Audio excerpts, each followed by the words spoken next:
আসসালামু আলাইকুম। আজকের ক্লাস আপনাদের সবাইকে স্বাগত জানাচ্ছি। কেমন আছেন সবাই?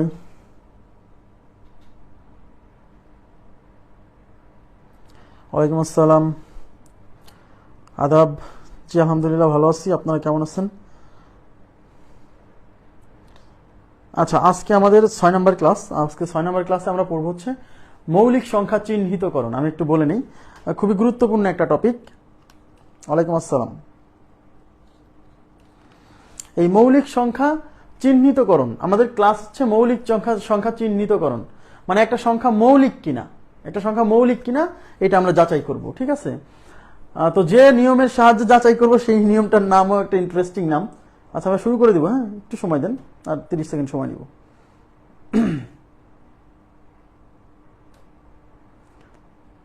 তাহলে আমাদের আজকের পড়ালেখার বিষয়বস্তু হচ্ছে মৌলিক সংখ্যা চিহ্নিতকরণ, মানে কোনো একটা সংখ্যা মৌলিক কিনা। মনে করেন আপনাকে বলা হলো যে 263 এই সংখ্যাটা মৌলিক কিনা। তো এখন এই 263 সংখ্যাটা মৌলিক কিনা এটা চেক করতে গেলে তো একে ভাগ করে দেখতে হবে। এখন ভাগ করতে করতে তো জীবন শেষ হয়ে যাবে, কিন্তু ভাগ শেষ হবে না। তো আজকে আমরা দেখবো যে কিভাবে মানে খুব অল্প সময়ের মধ্যে 20-25 সেকেন্ড সময় ব্যয় করেও এরকম বড় বড় সংখ্যা মৌলিক কিনা সেটা বের করে ফেলা যায় খুব সহজেই। হ্যাঁ, তো দেখেন আমরা শুরু করছি।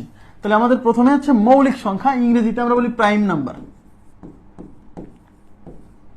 প্রাইম নাম্বার মৌলিক সংখ্যা। আচ্ছা, তো মৌলিক সংখ্যা কাকে বলে? তো মৌলিক সংখ্যা কাকে বলে এটা বললে পরে আমরা ম্যাক্সিমামই বলি যে সকল সংখ্যাকে এক এবং ওই সংখ্যা ছাড়া অন্য কোনো কিছু দিয়ে ভাগ করা যায় না তাদেরকে মৌলিক সংখ্যা বলে। তো এই সংজ্ঞার মধ্যে কিছু ত্রুটি আছে, সবাই একটু তাকান। যে সকল সংখ্যাকে এক এবং ওই সংখ্যা ছাড়া অন্য কোনো কিছু দিয়ে ভাগ করা যায় না তাকে মৌলিক সংখ্যা বলে। যেমন যেমন 3, এই 3কে 1 এবং 3 ছাড়া অন্য কোনো কিছু দিয়ে ভাগ করা যায় না, সুতরাং 3 একটা মৌলিক সংখ্যা। যেমন 7, এই 7কে 1 এবং 7 ছাড়া অন্য কোনো কিছু দিয়ে ভাগ করা যায় না, সুতরাং 7 একটা মৌলিক সংখ্যা, তাই কিনা? যেমন 13, এটাকে 1 এবং 13 ছাড়া অন্য কোনো কিছু দিয়ে ভাগ করা যায় না, সুতরাং 13 একটা মৌলিক সংখ্যা। তাহলে আমাকে বলেন -3 মৌলিক কিনা? রেসপন্স করেন তো, -3 মৌলিক কিনা? আমরা যে সংজ্ঞাটা জানি যে সকল সংখ্যাকে এক এবং ওই সংখ্যা ছাড়া অন্য কোনো কিছু দিয়ে ভাগ করা যায় না তারা মৌলিক, তাহলে সেই শর্তের মধ্যে -3 পড়ছে কিনা? -3 পড়ছে কিনা মানে -3 মৌলিক কিনা? 3 যদি মৌলিক হয় তাহলে -3 মৌলিক কিনা বলেন?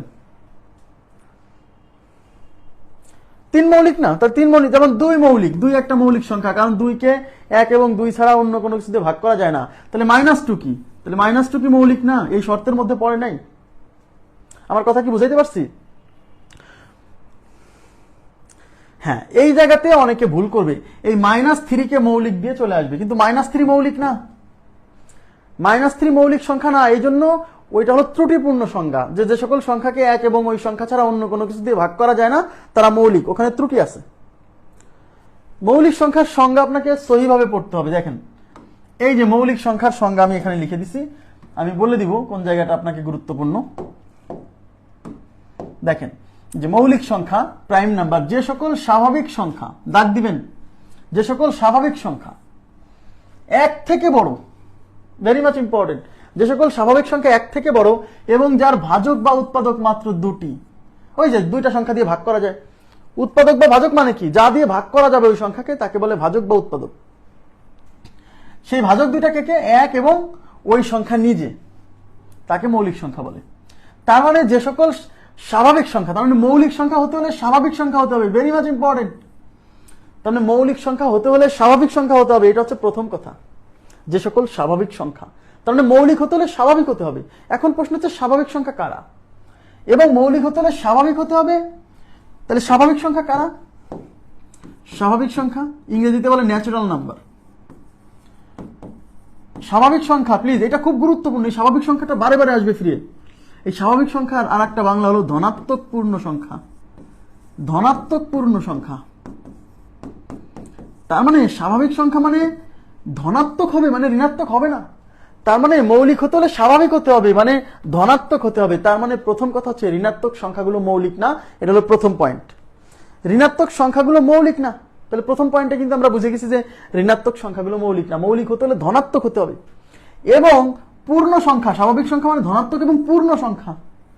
মানে পূর্ণ সংখ্যা হতে হবে, ভগ্নাংশগুলো মৌলিক না। মানে যেমন 1.5 এটা কিন্তু স্বাভাবিক সংখ্যা না, এটা ভগ্নাংশ। স্বাভাবিক সংখ্যা মানে ধনাত্মক পূর্ণ সংখ্যা, 1 থেকে শুরু, 1 2 3 4 এরকম এগুলা। যেমন 2.5 এটা কিন্তু স্বাভাবিক না, এটা ভগ্নাংশ। এটা স্বাভাবিক না, এটা কি স্বাভাবিক কথাবার্তা? ভগ্নাংশ। আচ্ছা, এখন এই স্বাভাবিক সংখ্যাগুলো আসলে দেখেন, আপনি নিজেও বুঝতে পারবেন যে স্বাভাবিক সংখ্যা আসলে কারা।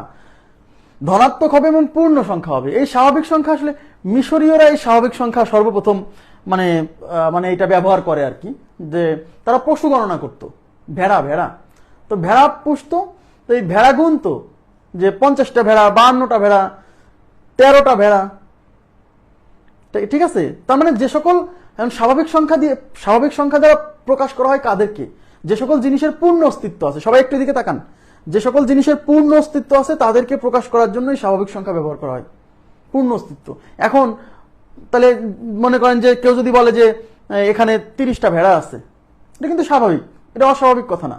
কিন্তু কেউ যদি বলে এখানে -50টা ভেড়া আছে, এটা কিন্তু একটা অস্বাভাবিক কথা।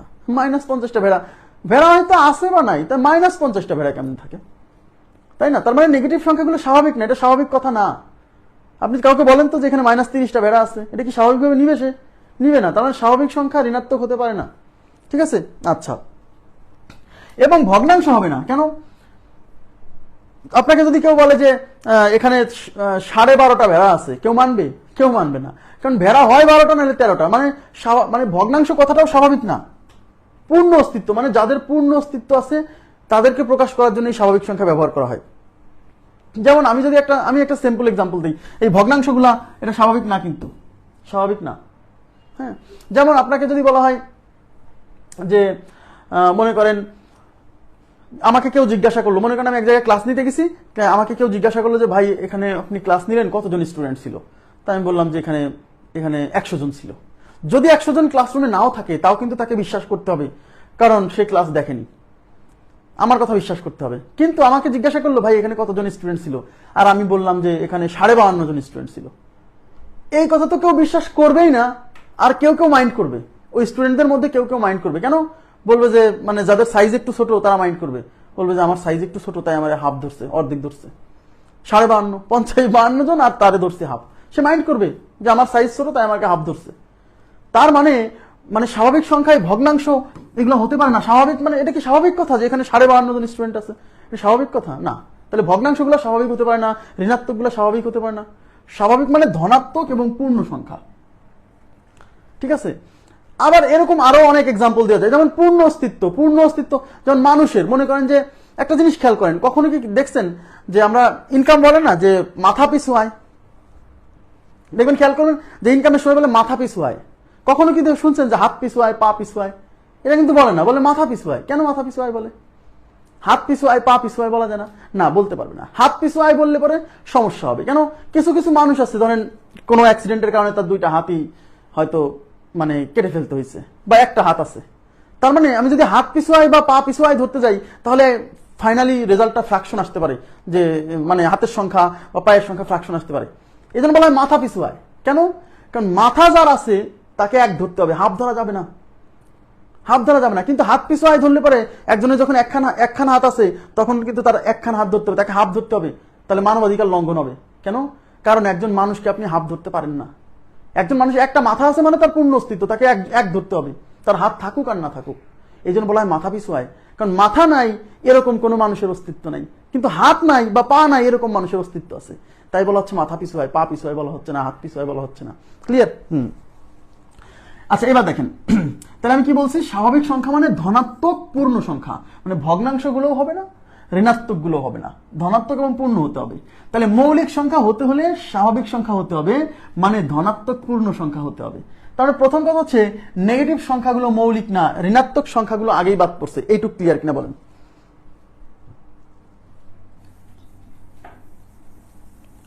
এবার দেখেন, তাহলে যে সকল স্বাভাবিক সংখ্যা 1 থেকে বড়, এদিকে দেখেন, সবাই মনোযোগ দেন প্লিজ, 1 থেকে বড়,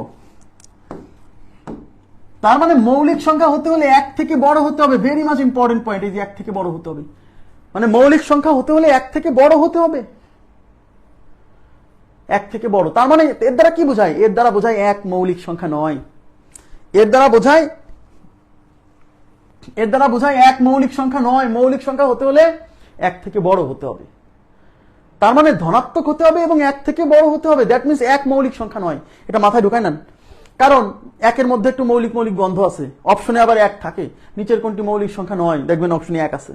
তো অনেকে আবার এককে মৌলিক মনে করে, যে এক মনে হয় মৌলিক। না, এক কেন মৌলিক নয় এর প্রমাণ আছে, আমি আজকেই বলে দিব, সমস্যা নেই, আজকেই বলে দিব, ঠিক আছে? এক কেন মৌলিক না আমি বলবো। আচ্ছা, যে সকল স্বাভাবিক সংখ্যা এক থেকে বড় এবং যার ভাজক বা উৎপাদক মাত্র দুটি, মানে ওই যে সকল সংখ্যাকে দুইটা এক এবং ওই সংখ্যা দিয়ে ভাগ করা ছাড়া অন্য কোনো কিছু দিয়ে ভাগ করা যায় না, এই জন্য বলা হচ্ছে ভাজক বা উৎপাদক মাত্র দুটি। সেই ভাজক বা উৎপাদক কে কে? এক এবং ওই সংখ্যা নিজে। যেমন তিন একটা মৌলিক সংখ্যা, কারণ তিনকে এক এবং এই তিন দ্বারা ছাড়া অন্য কোনো কিছু দিয়ে ভাগ করা যায় না, এই জন্য বলছে ভাজক বা উৎপাদক মাত্র দুটি। সেই ভাজক উৎপাদক কে কে? এক এবং ওই সংখ্যা নিজে। আশা করি বুঝছেন। আচ্ছা, এখন একটা জিনিস খেয়াল করেন, 17 সংখ্যাটা মৌলিক কিনা। এখন কোন সংখ্যা মৌলিক কিনা প্রথমে আমাকে কি চেক করতে হবে? প্রথম কথা হচ্ছে এই সংখ্যাকে স্বাভাবিক সংখ্যা হতে হবে। এখন প্রশ্ন হচ্ছে, দেখেন তো 17 স্বাভাবিক সংখ্যা কিনা? ইয়েস, 17 ধনাত্মক পূর্ণ সংখ্যা মানে স্বাভাবিক সংখ্যা, এবং তাকে কি হতে হবে? এক থেকে বড় হতে হবে। দেখেন তো এটা কি এক থেকে বড় কিনা? ইয়েস, এক থেকে বড়, মানে শর্ত মানছে।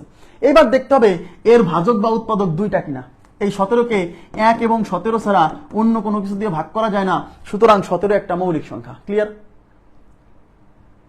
হয়েছে বিষয়টা? তার মানে 17 একটা মৌলিক সংখ্যা। আশা করি বুঝতে পারছেন। তারপরে 23 একটা মৌলিক সংখ্যা। এগুলা সবাই পারবে, 17, 23, 29, 41, কেন? এগুলো ছোট ছোট সংখ্যা। কিন্তু যখনই সংখ্যাটা 200, 300-র উপরে চলে আসতেছে, 100, 150, 250, তখন আর পারছে না যে এটা মৌলিক নাকি মৌলিক না। আজকের ক্লাসের মূল বিষয়বস্তু এটা, যে বড় বড় যে সংখ্যাগুলো পরীক্ষা আসে সেগুলো আমরা আইডেন্টিফাই করে ফেলবো 20-25 সেকেন্ডের মধ্যে, বা সর্বোচ্চ 40 সেকেন্ড সময় লাগবে। 30-40 সেকেন্ডের মধ্যে আমি বের করে ফেলবো যে এই সংখ্যাটা মৌলিক কিনা। ঠিক আছে? আচ্ছা, দেখেন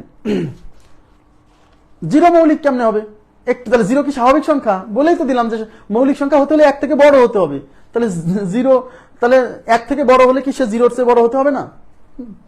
আচ্ছা, তাহলে মৌলিক সংখ্যার ডেফিনেশন আপনারা বুঝতে পারছেন। আচ্ছা, এখন দেখেন, একটু মনোযোগ দেন প্লিজ। তাহলে আমরা কি দেখলাম? ঋণাত্মক সংখ্যাগুলো মৌলিক হবে না, ভগ্নাংশগুলো তো মৌলিক হবেই না। আচ্ছা, তাহলে এখন প্রশ্ন হচ্ছে মৌলিক সংখ্যা হতে হলে এক থেকে বড় হতে হবে। এক থেকে বড় তার মানে এক মৌলিক নয়, প্রথম কথা। তাহলে মৌলিক সংখ্যা শুরু কত থেকে? 2 থেকে। তাহলে মৌলিক সংখ্যা শুরু হচ্ছে 2 থেকে। তার মানে মৌলিক সংখ্যা জগতের সর্বকনিষ্ঠ সদস্য 2, সবচেয়ে ছোট, কারণ 2কে 1 এবং 2 ছাড়া অন্য কোনো কিছু দিয়ে ভাগ করা যায় না, 2 মৌলিক।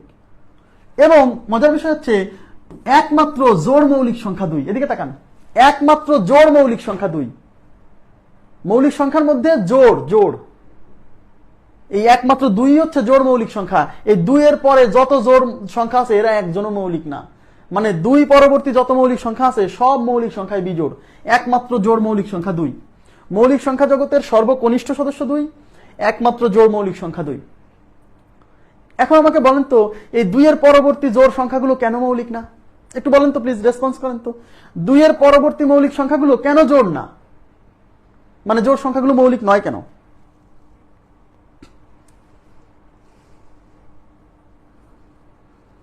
দুইয়ের পরবর্তী মৌলিক সংখ্যাগুলো জোড় নয়, কারণ কি জানেন? কারণ 2 এর পরে যত জোড় সংখ্যা আছে সবাই 2 দ্বারা বিভাজ্য। আর মৌলিক সংখ্যার সংজ্ঞা কি? এক এবং ওই সংখ্যা ছাড়া অন্য কোনো কিছু দিয়ে ভাগ করা যাবে না। কিন্তু 2 পরে যত জোড় সংখ্যা আছে সবাইকে 2 ভাগ করতে পারে। তা 2 যেহেতু ভাগ করতে পারে, তাহলে ভাগ গেলে তো আর মৌলিকত্ব থাকছে না। কথা কি বুঝতে পারছেন? তাদের ভাজক, সহজ ভাজক হচ্ছে 2 এর পরবর্তী যত জোড় সংখ্যা আছে সবাইকে 2 ভাগ করতে পারে। তো সবাইকে যেহেতু 2 ভাগ করতে পারে, তাহলে কি আর মৌলিক থাকবে তারা? না। এই জন্য 2 পরবর্তী যত জোড় সংখ্যা আছে কেউ মৌলিক না, কারণ সব জোড় সংখ্যাকে 2 ভাগ করতে পারে। ক্লিয়ার? তাহলে মৌলিক সংখ্যা জগতের সর্বকনিষ্ঠ সদস্য 2, মৌলিক সংখ্যা জগতের একমাত্র জোড় সদস্য 2, আর বাকি সব মৌলিক সংখ্যা বিজোড়। ওকে, আচ্ছা। এখন আমরা পড়ব হচ্ছে মৌলিক সংখ্যার একক স্থানীয় অঙ্ক। একটু আমি বলে দিই আপনাদেরকে, সেটা হচ্ছে আজকের ক্লাসটা শেষ পর্যন্ত করবেন। আজকের ক্লাসটা যদি শেষ পর্যন্ত করেন তাহলে বড় বড় মৌলিক সংখ্যা আপনি আইডেন্টিফাই করতে পারবেন যে এই সংখ্যাটা মৌলিক নাকি মৌলিক না। হ্যাঁ, খুবই গুরুত্বপূর্ণ ক্লাস। এখন মৌলিক সংখ্যার একক স্থানীয় অঙ্ক, সবাই মনোযোগ দেন। মৌলিক সংখ্যার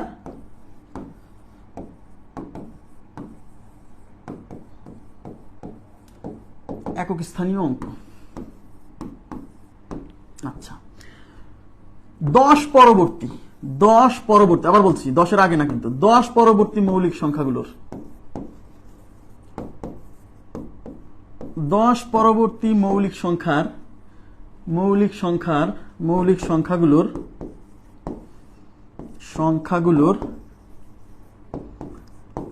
একক স্থানীয় অঙ্ক শেষে, মৌলিক সংখ্যাগুলোর শেষে 1, 3, 7 বা 9, 1, 3, 7 বা 9 থাকবে।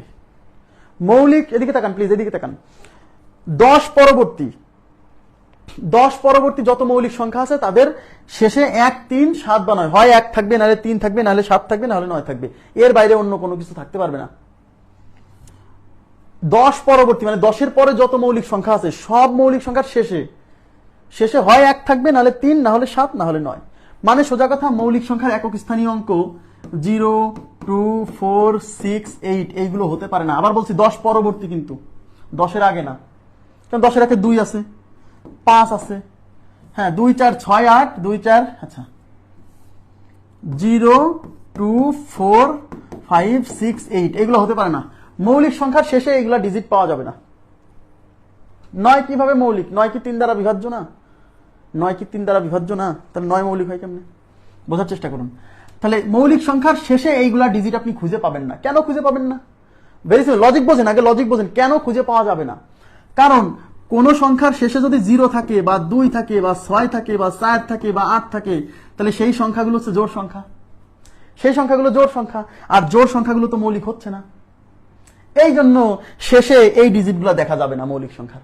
এবং মৌলিক সংখ্যার শেষে 5ও দেখা যাবে না। কেন? আমরা জানি কোন সংখ্যার শেষে যদি 5 থাকে তাহলে সেই সংখ্যা 5 দ্বারা নিঃশেষে বিভাজ্য হয়।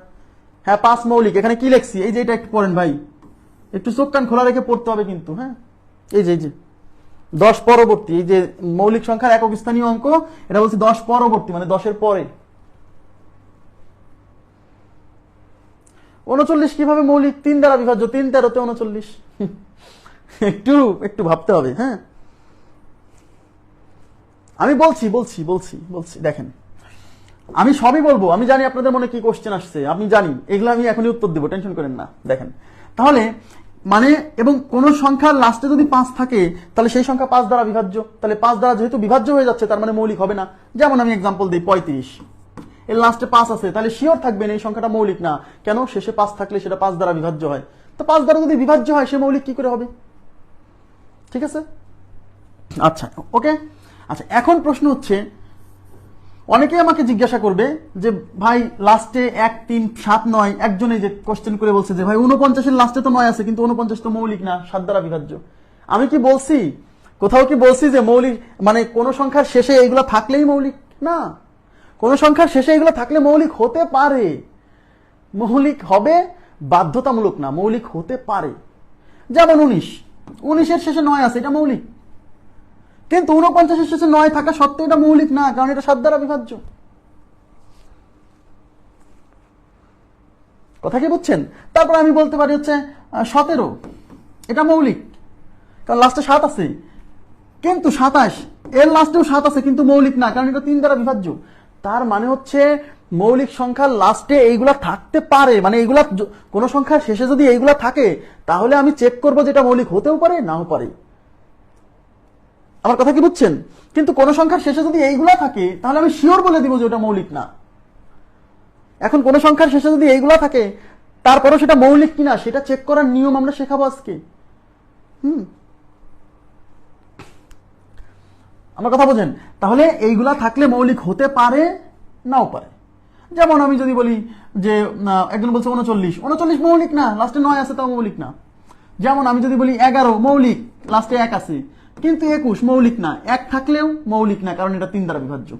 মানে সোজা কথা, এইগুলা ডিজিট থাকলে সেটা মৌলিক হতে পারে, হবে কিনা সেটা চেক করতে হবে। আর যদি এইগুলা ডিজিট থাকে মৌলিক শেষে, কোন সংখ্যার শেষে, তাহলে সেটা মৌলিক না, প্রথমেই বাদ। আমি কি বুঝাইতে পারছি? ওকে, এই জন্য মৌলিক সংখ্যার একক স্থানীয় অঙ্ক কেমন হতে পারে, পরীক্ষায় প্রশ্ন আসতে পারে একটা মৌলিক সংখ্যার একক স্থানীয় অঙ্ক নিচের কোনটি হতে পারে না। তাহলে অপশনে এইগুলা থাকলে সেটা হবে উত্তর, মৌলিক সংখ্যার একক স্থানীয় অঙ্ক। হ্যাঁ, 10 পরবর্তী, অবশ্যই 10 পরবর্তী। ওকে, আচ্ছা এবার দেখেন 11 মৌলিক না, 11 মৌলিক না, কে বলছে 11 তো মৌলিক, 21 মৌলিক না।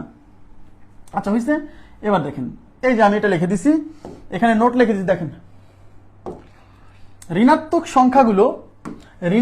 সংখ্যাগুলো মৌলিক সংখ্যা নয়। এই যে ঋণাত্মক, যেমন -2 -3 ...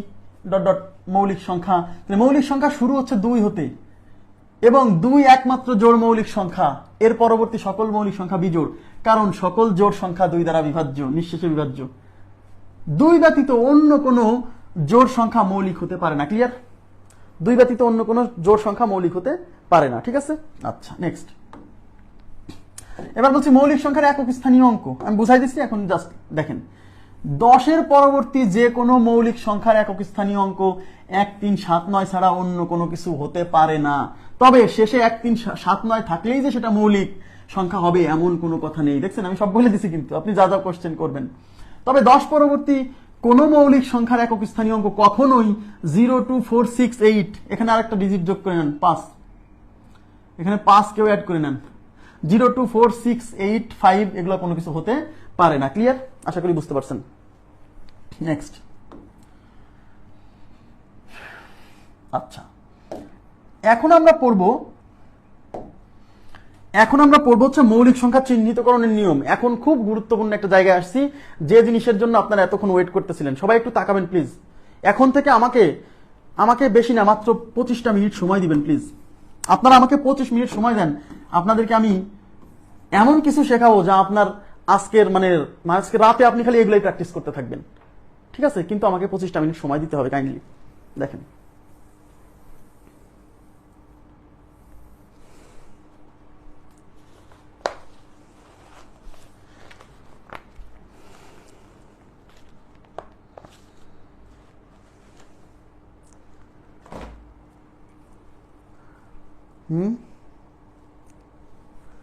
আচ্ছা দেখেন, সেটা হচ্ছে আপনাকে বলা হলো, আমরা এখন পড়বো হচ্ছে মৌলিক সংখ্যা চিহ্নিতকরণ। সবাই একটু মনোযোগ দেন। এখন আমরা যেটা পড়তেছি সেটা হচ্ছে মৌলিক সংখ্যা চিহ্নিতকরণ।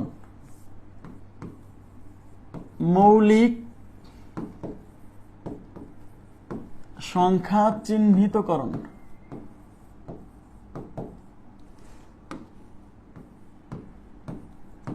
মানে একটা সংখ্যা মৌলিক কিনা সেটা আমরা চিহ্নিত করব। হ্যাঁ, এর জন্য কি করতে হবে একটু তাকান প্লিজ, একটু তাকান। মনে করেন আপনাকে বলা হলো যে 87 সংখ্যাটা মৌলিক কিনা। সবাই তাকাবেন প্লিজ, সবাই তাকান, এবার একটু মনোযোগ দেন। আপনাকে বলা হলো এই সংখ্যাটা মৌলিক কিনা, বা আপনাকে বলা হলো যে 143 এই সংখ্যাটা মৌলিক কিনা, বা আপনাকে বলা হলো যে 147, একটু তাকান, 147 এই সংখ্যাটা মৌলিক কিনা। এর জন্য এখন এদিকে তাকান, এদিকে। এখন আমরা কি করবো জানেন? কোন একটা সংখ্যা মৌলিক কিনা এটা চেক করার জন্য কি করতে হবে? এদিকে তাকান। এই সংখ্যাটা মৌলিক কিনা এটা চেক করার জন্য একে ভাগ করতে হবে।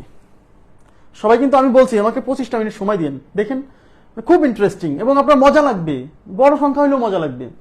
এই কোন একটা সংখ্যা মৌলিক কিনা এটা চেক করতে হলে এই সংখ্যাকে ভাগ করতে হবে। যদি এই সংখ্যাকে কেউ ভাগ করতে পারে তাহলে কিন্তু এ মৌলিক না, কারণ মৌলিক সংখ্যাকে তো কেউ ভাগ করতে পারবে না। আর যদি এই সংখ্যাকে কেউ ভাগ করতে না পারে তাহলে 147 মৌলিক। আমি কি বুঝাইতে পারছি? বলবেন যে এ তো আমি জানি ভাই, এ তো আমি জানি, এ আপনি কি শেখাবেন? হ্যাঁ, এখানে আমি কি শেখাবো দেখেন। এখন প্রশ্ন হচ্ছে যে এই সংখ্যাটা মৌলিক কিনা এইটা চেক করার জন্য, যেমন আপনাকে আমি যদি বলি যে 97 বা 149 এই সংখ্যাটা মৌলিক কিনা, 149 এই সংখ্যাটা মৌলিক কিনা, এদিকে তাকান। এই সংখ্যাটা মৌলিক কিনা এটা চেক করার জন্য একে আমরা এখন ভাগ করব। কিন্তু প্রশ্ন হচ্ছে একে যে আমি ভাগ করব, কিন্তু একে তো ভাগ করতে থাকলে তো ভাগ করতে করতে তো আপনার জীবন শেষ হয়ে যাবে, কিন্তু ভাগ শেষ হবে না। পরীক্ষা শেষ হয়ে যাবে কিন্তু ভাগ শেষ হবে না, তাই না? তার মানে একে যে আমরা ভাগ করব, কিন্তু কি দিয়ে ভাগ করব? এদিকে তাকান। কোন একটা সংখ্যা মৌলিক কিনা এটা যাচাই করার জন্য এই সংখ্যাকে সবকিছু দিয়ে ভাগ করার দরকার নাই, শুধু মৌলিক সংখ্যা দিয়ে ভাগ করতে হবে। প্রথম কথা, কোনো একটা সংখ্যা মৌলিক কিনা এটা যাচাই করার জন্য সবকিছু দিয়ে ভাগ করা লাগবে না, শুধু মৌলিক সংখ্যা দিয়ে ভাগ করতে হবে। কেন সেটা আমি বলবো কিছুক্ষণ পরে। তার মানে এই সংখ্যা মৌলিক কিনা এটা যাচাই করার জন্য আমরা শুধু মৌলিক সংখ্যা দিয়ে ভাগ করব, 2 দিয়ে, 3 দিয়ে, 5 দিয়ে, 7 দিয়ে, 11 দিয়ে, 13 দিয়ে, এরকম। কিন্তু প্রশ্ন হচ্ছে, একজন জিজ্ঞাসা করছে ভাই ঠিক আছে মৌলিক সংখ্যা দিয়ে ভাগ করবো, কিন্তু এ তো মৌলিক সংখ্যাও তো অনেক, এতগুলো দিয়ে ভাগ করে তো আমার জীবন শেষ হয়ে যাবে, কিন্তু ভাগ শেষ হবে না, কতক্ষণ ধরে ভাগ করতে থাকবো? ইয়েস, এখান থেকে আমাদেরকে কতক্ষণ পর্যন্ত ভাগ করব, মানে আমার লিমিট কত পর্যন্ত, সেটা আমাদেরকে বের করতে হবে। এদিকে তাকান প্লিজ। এর জন্য এদিকে যে সংখ্যার মৌলিকত্ব যাচাই করতে হবে, মানে মৌলিক কিনা, ওই সংখ্যার বর্গমূল নিতে হবে। প্রথম কাজ, ওই সংখ্যার বর্গমূল নিতে হবে। তাহলে 149 এর বর্গমূল, এদিকে 149 এর বর্গমূল এইবার কাজে দিবে। বলেন তো 144 হলে কত হতো? 12। তাহলে 149 হলে নিশ্চয়ই 12 দশমিক সামথিং, এদিকে। তার মানে 149 এর বর্গমূল 12 দশমিক সামথিং। এই সামথিং আমার দরকার না, আমার দরকার হচ্ছে এই দশমিকের আগের যে সংখ্যা না, ওইটা। ঠিক আছে?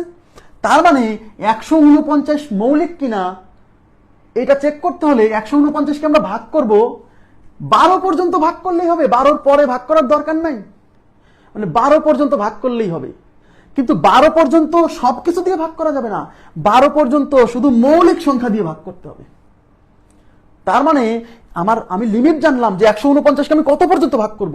কারণ আমি যদি এই লিমিট না জানি, তাহলে তো আমি 2 দিয়ে একবার, 3 দিয়ে একবার, 5 দিয়ে, 13 দিয়ে, তারপর 17 দিয়ে, 19 দিয়ে ভাগ করতেই থাকবো, ভাগ শেষ হয়ে যাবে, জীবন শেষ হয়ে যাবে, কিন্তু ভাগ শেষ হবে না। তার মানে কোনো একটা সংখ্যা মৌলিক কিনা এইটা যাচাই করার জন্য ওই সংখ্যাকে শুধু মৌলিক সংখ্যা দিয়ে ভাগ করতে হবে, প্রথম কথা। কিন্তু প্রশ্ন হচ্ছে কত পর্যন্ত ভাগ করব, লিমিট কত পর্যন্ত? আমার লিমিট হচ্ছে এই সংখ্যার বর্গমূল নিতে হবে।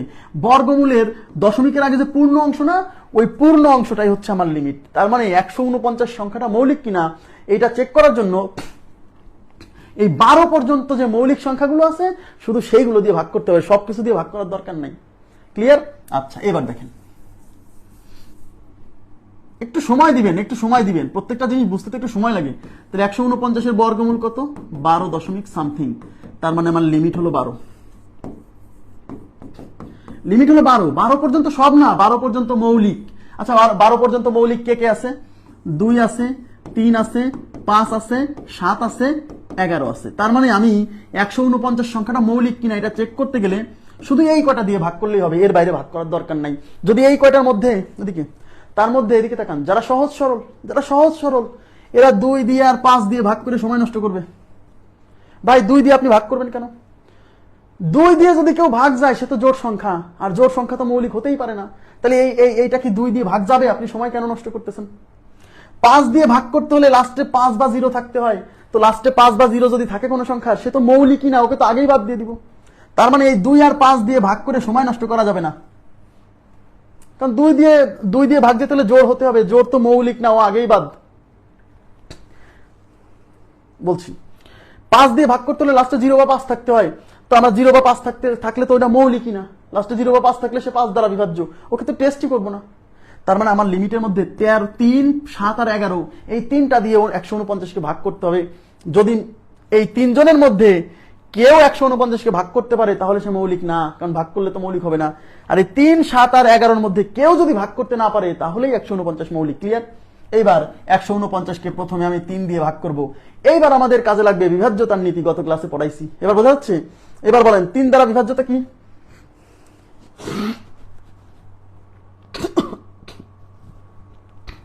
3 দ্বারা বিভাজ্যতা কি? এই অঙ্কগুলোর সমষ্টি 1 আর 4 5, 5 আর 9 14, অঙ্কগুলোর সমষ্টি 14 কি 3 দ্বারা বিভাজ্য? না। তার মানে 149 3 দ্বারা বিভাজ্য হলো না। 3 দিয়ে যেহেতু গেল না, পরে 7 দিয়ে, 7 সূত্র আছে লাস্টে 2 দিয়ে গুণ, না ওটা করবেন না। 7 দিয়ে সরাসরি ভাগ করা সহজ। এই যে 7 দুগুণী 14, তারপর থাকলো 9, 9 এর ভিতরে 9 কে কি 7 দিয়ে ভাগ করা যায়? যায় না। তার মানে 149 7 দিয়েও গেল না, তার মানে 7 দিয়েও গেল না। এবার বাকি থাকলো কি? 11। 11 দ্বারা বিভাজ্যতার ফর্মুলা মনে আছে? 11 দ্বারা বিভাজ্যতার ফর্মুলা একটার পর একটা, এটার সাথে এটা নেন।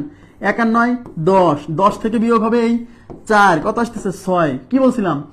এই কাজ করে যদি এখানে 0 আসে বা 11 দিয়ে বিভাজ্য কোনো সংখ্যা আসে তাহলে ওই সংখ্যা 11 দ্বারা বিভাজ্য হবে, কিন্তু এখানে আসছে 6, এই 6 কি 11 দ্বারা বিভাজ্য? না। তার মানে 149, 3 দিয়ে ভাগ গেল না, 7 দিয়ে ভাগ গেল না, 11 দিয়ে ভাগ গেল না, তার মানে 149 মৌলিক সংখ্যা, শেষ। 149 মৌলিক সংখ্যা, তার মানে সবকিছু দিয়ে ভাগ করা যাবে না। মানে কোনো একটা সংখ্যা মৌলিক কিনা, কোনো একটা সংখ্যা মৌলিক কিনা এটা চেক করার জন্য আমরা ওই সংখ্যাকে ভাগ করব, কিন্তু কি দিয়ে ভাগ করব? মৌলিক সংখ্যা, শুধু মৌলিক সংখ্যা দিয়ে ভাগ করতে হবে। ঠিক আছে, মৌলিক সংখ্যা দিয়ে ভাগ করবেন, ঠিক আছে, কিন্তু কত পর্যন্ত ভাগ করব? আমি কি ভাগ করতেই থাকবো? না, আমার একটা লিমিট আছে। ওকে, এখন প্রশ্ন হচ্ছে এই লিমিটটা জানা দরকার কেন? এদিকে তাকান, এই লিমিটটা জানা দরকার কেন বলতে পারবেন? এই লিমিটটা জানা দরকার এই জন্য, এদিকে তাকান, যে লিমিট জানে যে আমি 12 পর্যন্ত টেস্ট করব, 12 পর্যন্ত মৌলিকগুলা দিয়ে, সে 11তে 11 দিয়ে গেল না, সে আর ভাগ করবে না। কিন্তু যে এই লিমিট জানে না, সে 11 দিয়ে ভাগ করার পরে চিন্তা করবে, আচ্ছা এটা কি 13 দিয়ে যায়, 13 দিয়ে টেস্ট করবে, সে ও তো লিমিট জানে না। তারপর বলে 13 দিয়ে টেস্ট করার পরে তারপর বলবে যে এখন 17 দিয়ে করব, 17 দিয়ে, ও তো লিমিট জানে না, ও এখন ভাগ করতেই থাকবে, কনফিউশনে থাকবে, ও শিওরলি মারতে পারবে না, কারণ ওর কনফিউশন আছে, ও তো লিমিটই জানে না যে কত পর্যন্ত ভাগ করব। ক্লিয়ার? এই জন্য লিমিট জানাটা জরুরি। তাহলে আমি আবার বলছি, মৌলিক সংখ্যা, কোন একটা সংখ্যা মৌলিক কিনা এটা যাচাই করার জন্য ওই সংখ্যাকে আমরা মৌলিক সংখ্যা দিয়ে ভাগ করব, কিন্তু কত পর্যন্ত তার জন্য আমাদের একটা লিমিট আছে। তার মধ্যে এই 2 আর 5 দিয়ে ভাগ করে সময় নষ্ট করবেন না কাইন্ডলি। এইবার দেখেন, আপনাদেরকে র্যান্ডমলি কিছু প্র্যাকটিস দেব, আপনারা নিজেরাই করতে পারবেন। এদিকে তাকান, মনে করেন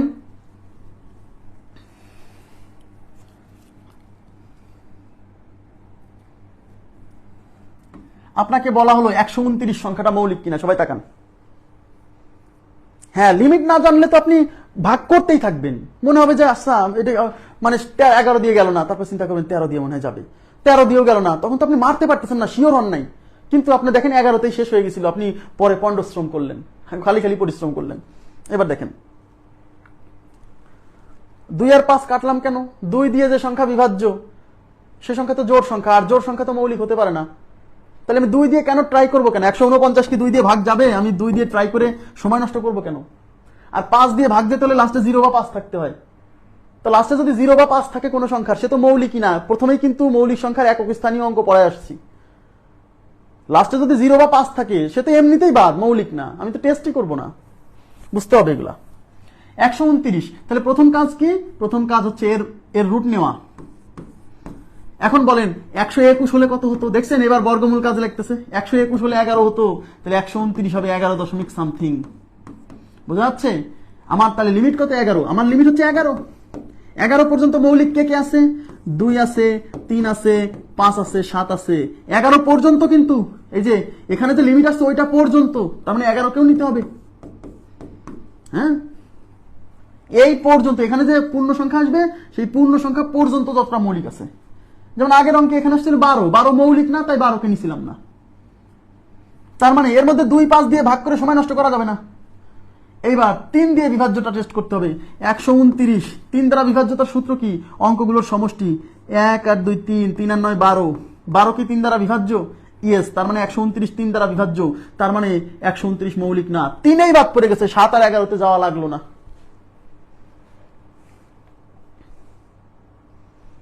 3এই বাদ পড়ে গেছে, 7 আর 11তে যাওয়া লাগলো না। 3 দিয়ে যদি বিভাজ্য না হতো তখন 7-এ যাইতাম, 7 দিয়ে যদি না হতো তাহলে 11তে যাইতাম, 11 দিয়েও যদি না হতো তাহলে বলতাম হ্যাঁ এটা মৌলিক, আর টেস্ট করার দরকার নাই। ক্লিয়ার বিষয়টা? তাহলে 129 মৌলিক নয়। এবার দেখেন, মনে করেন আমি বললাম হচ্ছে 87 সংখ্যাটা মৌলিক কিনা।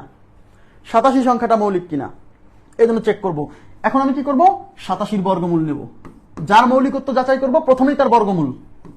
এখন বলেন রুট 81 হলে কত হতো? 9 হতো। তাইলে 87 হলে কত হবে? 9 এর চেয়ে একটু বেশি হবে, 9 পয়েন্ট সামথিং। আরে ভাই, 81 হলে যদি 9 হয় তাহলে 87 হলে 9 পয়েন্ট সামথিং হবে না? তার মানে আমার লিমিট হলো 9। এই 9 পর্যন্ত মৌলিক কে কে আছে? 2 3 5 7। 2 3 5 7 এই কটা মৌলিক, তার মধ্যে 2 আর 5 দিয়ে সময় নষ্ট করা যাবে না। তাহলে 3 আর 7 দিয়ে ভাগ করতে হবে। তাহলে 87কে 3 দিয়ে ভাগ করেন তো, অঙ্কগুলোর সমষ্টি 8 আর 7 15। 15 কি 3 দ্বারা বিভাজ্য? ইয়েস, তার মানে 87 3 দ্বারা বিভাজ্য, তার মানে 87 3 দ্বারা বিভাজ্য হয়ে গেছে, সুতরাং 87 মৌলিক নয়। মৌলিক নয়। তাহলে আমাকে বলেন, এটা খুবই সহজ নিয়ম না? অথচ আমরা কি করতেছি জানেন? আমরা মুখস্থ করতেছি 1 থেকে 100 পর্যন্ত 25টা মৌলিক সংখ্যা গণহারে মুখস্থ করতেছি। কেন ভাই? যেটা বের করতে লাগে 10 সেকেন্ড সেটা আপনি মুখস্থ করতেছেন কেন? মেমোরি লস হচ্ছে না? যা বুঝে পড়া যায় সেটাও মুখস্থ করতেছি, এই জন্যই তো পড়ালেখা কঠিন লাগতেছে। হ্যাঁ, এখন আপনাকে বলা হলো, একটু তাকান, আপনাকে বলা হলো 67 সংখ্যাটা মৌলিক কিনা, খেয়াল করেন 67 সংখ্যাটা মৌলিক কিনা, 67 সংখ্যাটা মৌলিক কিনা। এর জন্য কি করব, 67 এর বর্গমূল নিব। এখন দেখছেন বর্গমূল এখন কাজে লাগতেছে, যারা বর্গমূল পারে না তাদের তো এই সব বলবে কি পড়ায় স্যার। 15 দিলাম, কোথায় 15 দিলাম? এর আগে 5 নাম্বার ক্লাস করতে হবে, 5 নাম্বার ক্লাস না করলে তো এটা বুঝবেন না, কারণ 5 নাম্বার ক্লাসে বিভাজ্যতার নীতি বুঝাইছি, এটা বুঝতে হলে 5 নাম্বার ক্লাস আগে করতে হবে। কোনো ক্লাস বাকি রেখে পরের ক্লাস কেউ করবেন না, তাহলে আপনার পড়ালেখা করে লাভ নাই, শিখতে পারবেন না। হ্যাঁ, তাহলে 64 বর্গমূল কত হয়? 8 হয়। তাহলে 67 বর্গমূল হবে 8 পয়েন্ট সামথিং। তার মানে আমার লিমিট হচ্ছে 8 পর্যন্ত মৌলিক। 8 পর্যন্ত মৌলিক সংখ্যা কে কে আছে বলেন? 2 আছে, 3 আছে, 5 আছে, 7 আছে। তার মধ্যে 2 আর 5 দিয়ে ভাগ করে সময় নষ্ট করবেন না, তাহলে 3 আর 7 দিয়ে ভাগ করবো। এবার বলেন 67কে 3 দিয়ে ভাগ করেন। 3 দ্বারা বিভাজ্যতার নিয়ম কি? এই অঙ্কগুলোর যোগফল নিতে হবে। 6 আর 7 যোগ করলে হয় 13। 13 কি 3 দ্বারা বিভাজ্য? না, সুতরাং 67 3 দ্বারা ভাগ গেল না। ওকে ফাইন, 3 দিয়ে যায়নি তো কি হয়েছে, 7 দিয়ে করতে হবে। আমি আবার বলছি, 7 দিয়ে করার সময় মানে আপনি ম্যানুয়ালি করেন, সূত্র ফেলার দরকার নাই, সূত্র হচ্ছে ম্যানুয়ালি সহজ। 7 9 63, 7 9 63, 7 10 70, মানে 67 কিন্তু 7 দিয়ে গেল না। তার মানে 67 3 দিয়ে যায়নি, 7 দিয়ে যায়নি, তার মানে আমার লিমিট শেষ হয়ে গেছে। সুতরাং 67 একটা মৌলিক সংখ্যা। 67 কি মৌলিক সংখ্যা। এখন যে 3 দিয়ে যায়নি, 7 দিয়ে যায়নি, যে লিমিট জানে না যে 7 পর্যন্ত চেক করবো, হ্যাঁ তো এরপরে আবার 11 দিয়ে টেস্ট করবে, 13 দিয়ে টেস্ট করবে, ওর জীবন শেষ হয়ে যাবে, পরীক্ষা শেষ হয়ে যাবে, কিন্তু ভাগ করা শেষ হবে না। এবার কি বোঝা যাচ্ছে? সহজ না? সহজ না, মুখস্থ কেন করব? এখন আপনাকে যদি কেউ বলে, দেখেন এদিকে তাকান, মনে করেন আপনাকে বললো 53 সংখ্যাটা মৌলিক কিনা, খেয়াল করেন 53 মৌলিক কিনা, কি করতে হবে? 53 বর্গমূল নিতে হবে। 53 বর্গমূল 7 পয়েন্ট সামথিং। কেন? কারণ 49 হলে 60 হতো, তাহলে 53 নিশ্চয়ই 7 পয়েন্ট সামথিং। তাহলে 7 পয়েন্ট সামথিং, তার মানে আমার লিমিট হচ্ছে 7। 7 পর্যন্ত মৌলিক কে কে আছে? 2 3 5 7। তার মধ্যে 2 5 দিয়ে ভাগ করে সময় নষ্ট করবো না। 3 আর 7, তাহলে 3 আর 7, তাহলে 3 দিয়ে এই 53কে 3 দিয়ে ভাগ করেন, অঙ্কগুলোর সমষ্টি 5 আর 3 8। 8 কি 3 দ্বারা বিভাজ্য? না, সুতরাং 53 3 দ্বারা বিভাজ্য নয়। এবার 7 দিয়ে ভাগ করেন, 53কে 7 দিয়ে ভাগ করলে 7 7 49, 27 56, 56 হলে ভাগ যেত, মানে 53 7 দিয়েও গেল না, 3 দিয়ে গেল না, 7 দিয়ে গেল না, মানে 53 মৌলিক। 53 কি সংখ্যা? মৌলিক সংখ্যা। তাহলে আমি কি করছি? মুখস্থ করতেছি। 1 থেকে 100 পর্যন্ত 25টা মৌলিক সংখ্যা গণহারে মুখস্থ করুন। হ্যাঁ, তো গণহারে মুখস্থ করলে হবে? যা বের করা যায় 10 সেকেন্ডে, সেটা আমি গণহারে কেন মুখস্থ করব?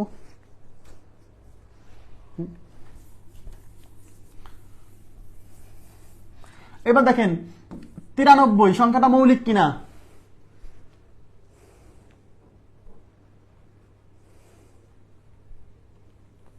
93 সংখ্যাটা মৌলিক কিনা, এর জন্য কি করব? 93 এর বর্গমূল নিব। যার মৌলিকত্ব বের করবেন, যাচাই করবেন, তার বর্গমূল নেবেন, প্রথম কথা। এখন দেখেন 81 হলে কত হতো?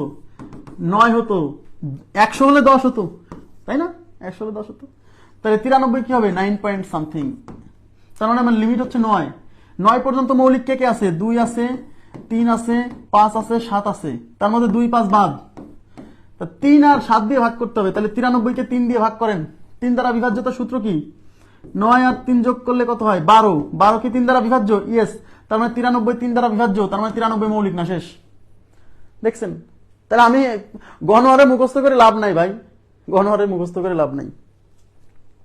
তাহলে মৌলিক নয়, 3 দ্বারা বিভাজ্য। ইয়েস, ঠিক আছে। এবার দেখেন 143, দেখেন 143 সংখ্যাটা মৌলিক কিনা।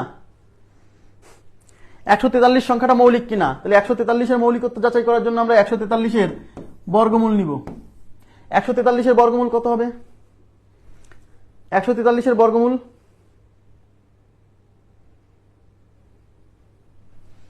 143 এর বর্গমূল কত? 143 এর বর্গমূল হচ্ছে 11 দশমিক সামথিং। কেন? কারণ 144 হলে 12 হতো, তাহলে 143 টা 144 হচ্ছে কম। তার মানে 12 হবে না, 12 চেয়ে একটু কম হবে। তার মানে আমার লিমিট 11, 11 পর্যন্ত লিমিট। 11 পর্যন্ত মৌলিক কে কে আছে বলেন তো? 3, 3, 7 আর 11। এই তিনটা দিয়ে ভাগ করতে হবে। 2 আর 5 দেখাচ্ছি না, কিন্তু 2 আর 5 দেখাচ্ছি না, কারণ 2, 5 দিয়ে ভাগ করে সময় নষ্ট করবো না।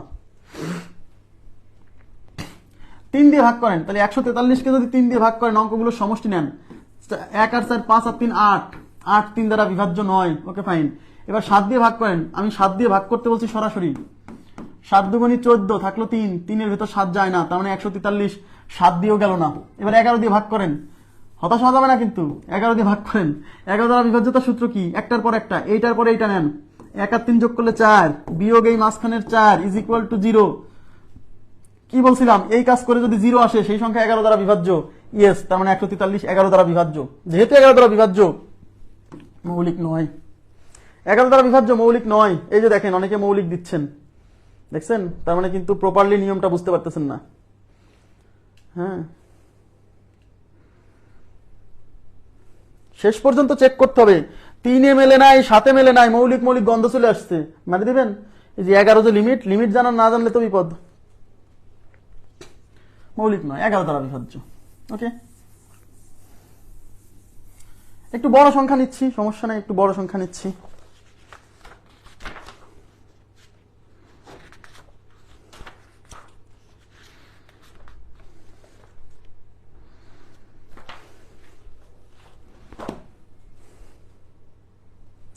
$291, এই সংখ্যাটা মৌলিক কিনা আমরা চেক করব।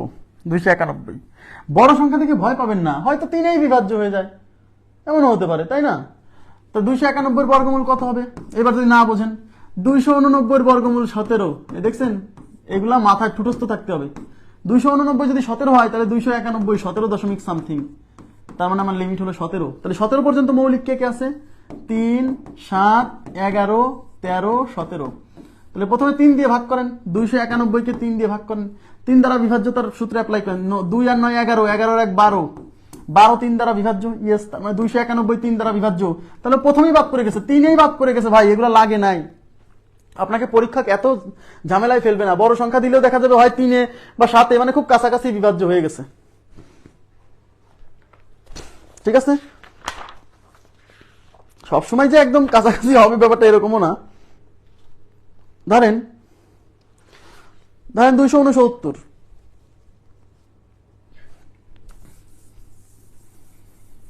সর্বোচ্চ 30 সেকেন্ড লাগবে যদি বড় সংখ্যা হয়। 269 মৌলিক কিনা এটা আমরা চেক করব। 269 মৌলিক কিনা এটা চেক করব।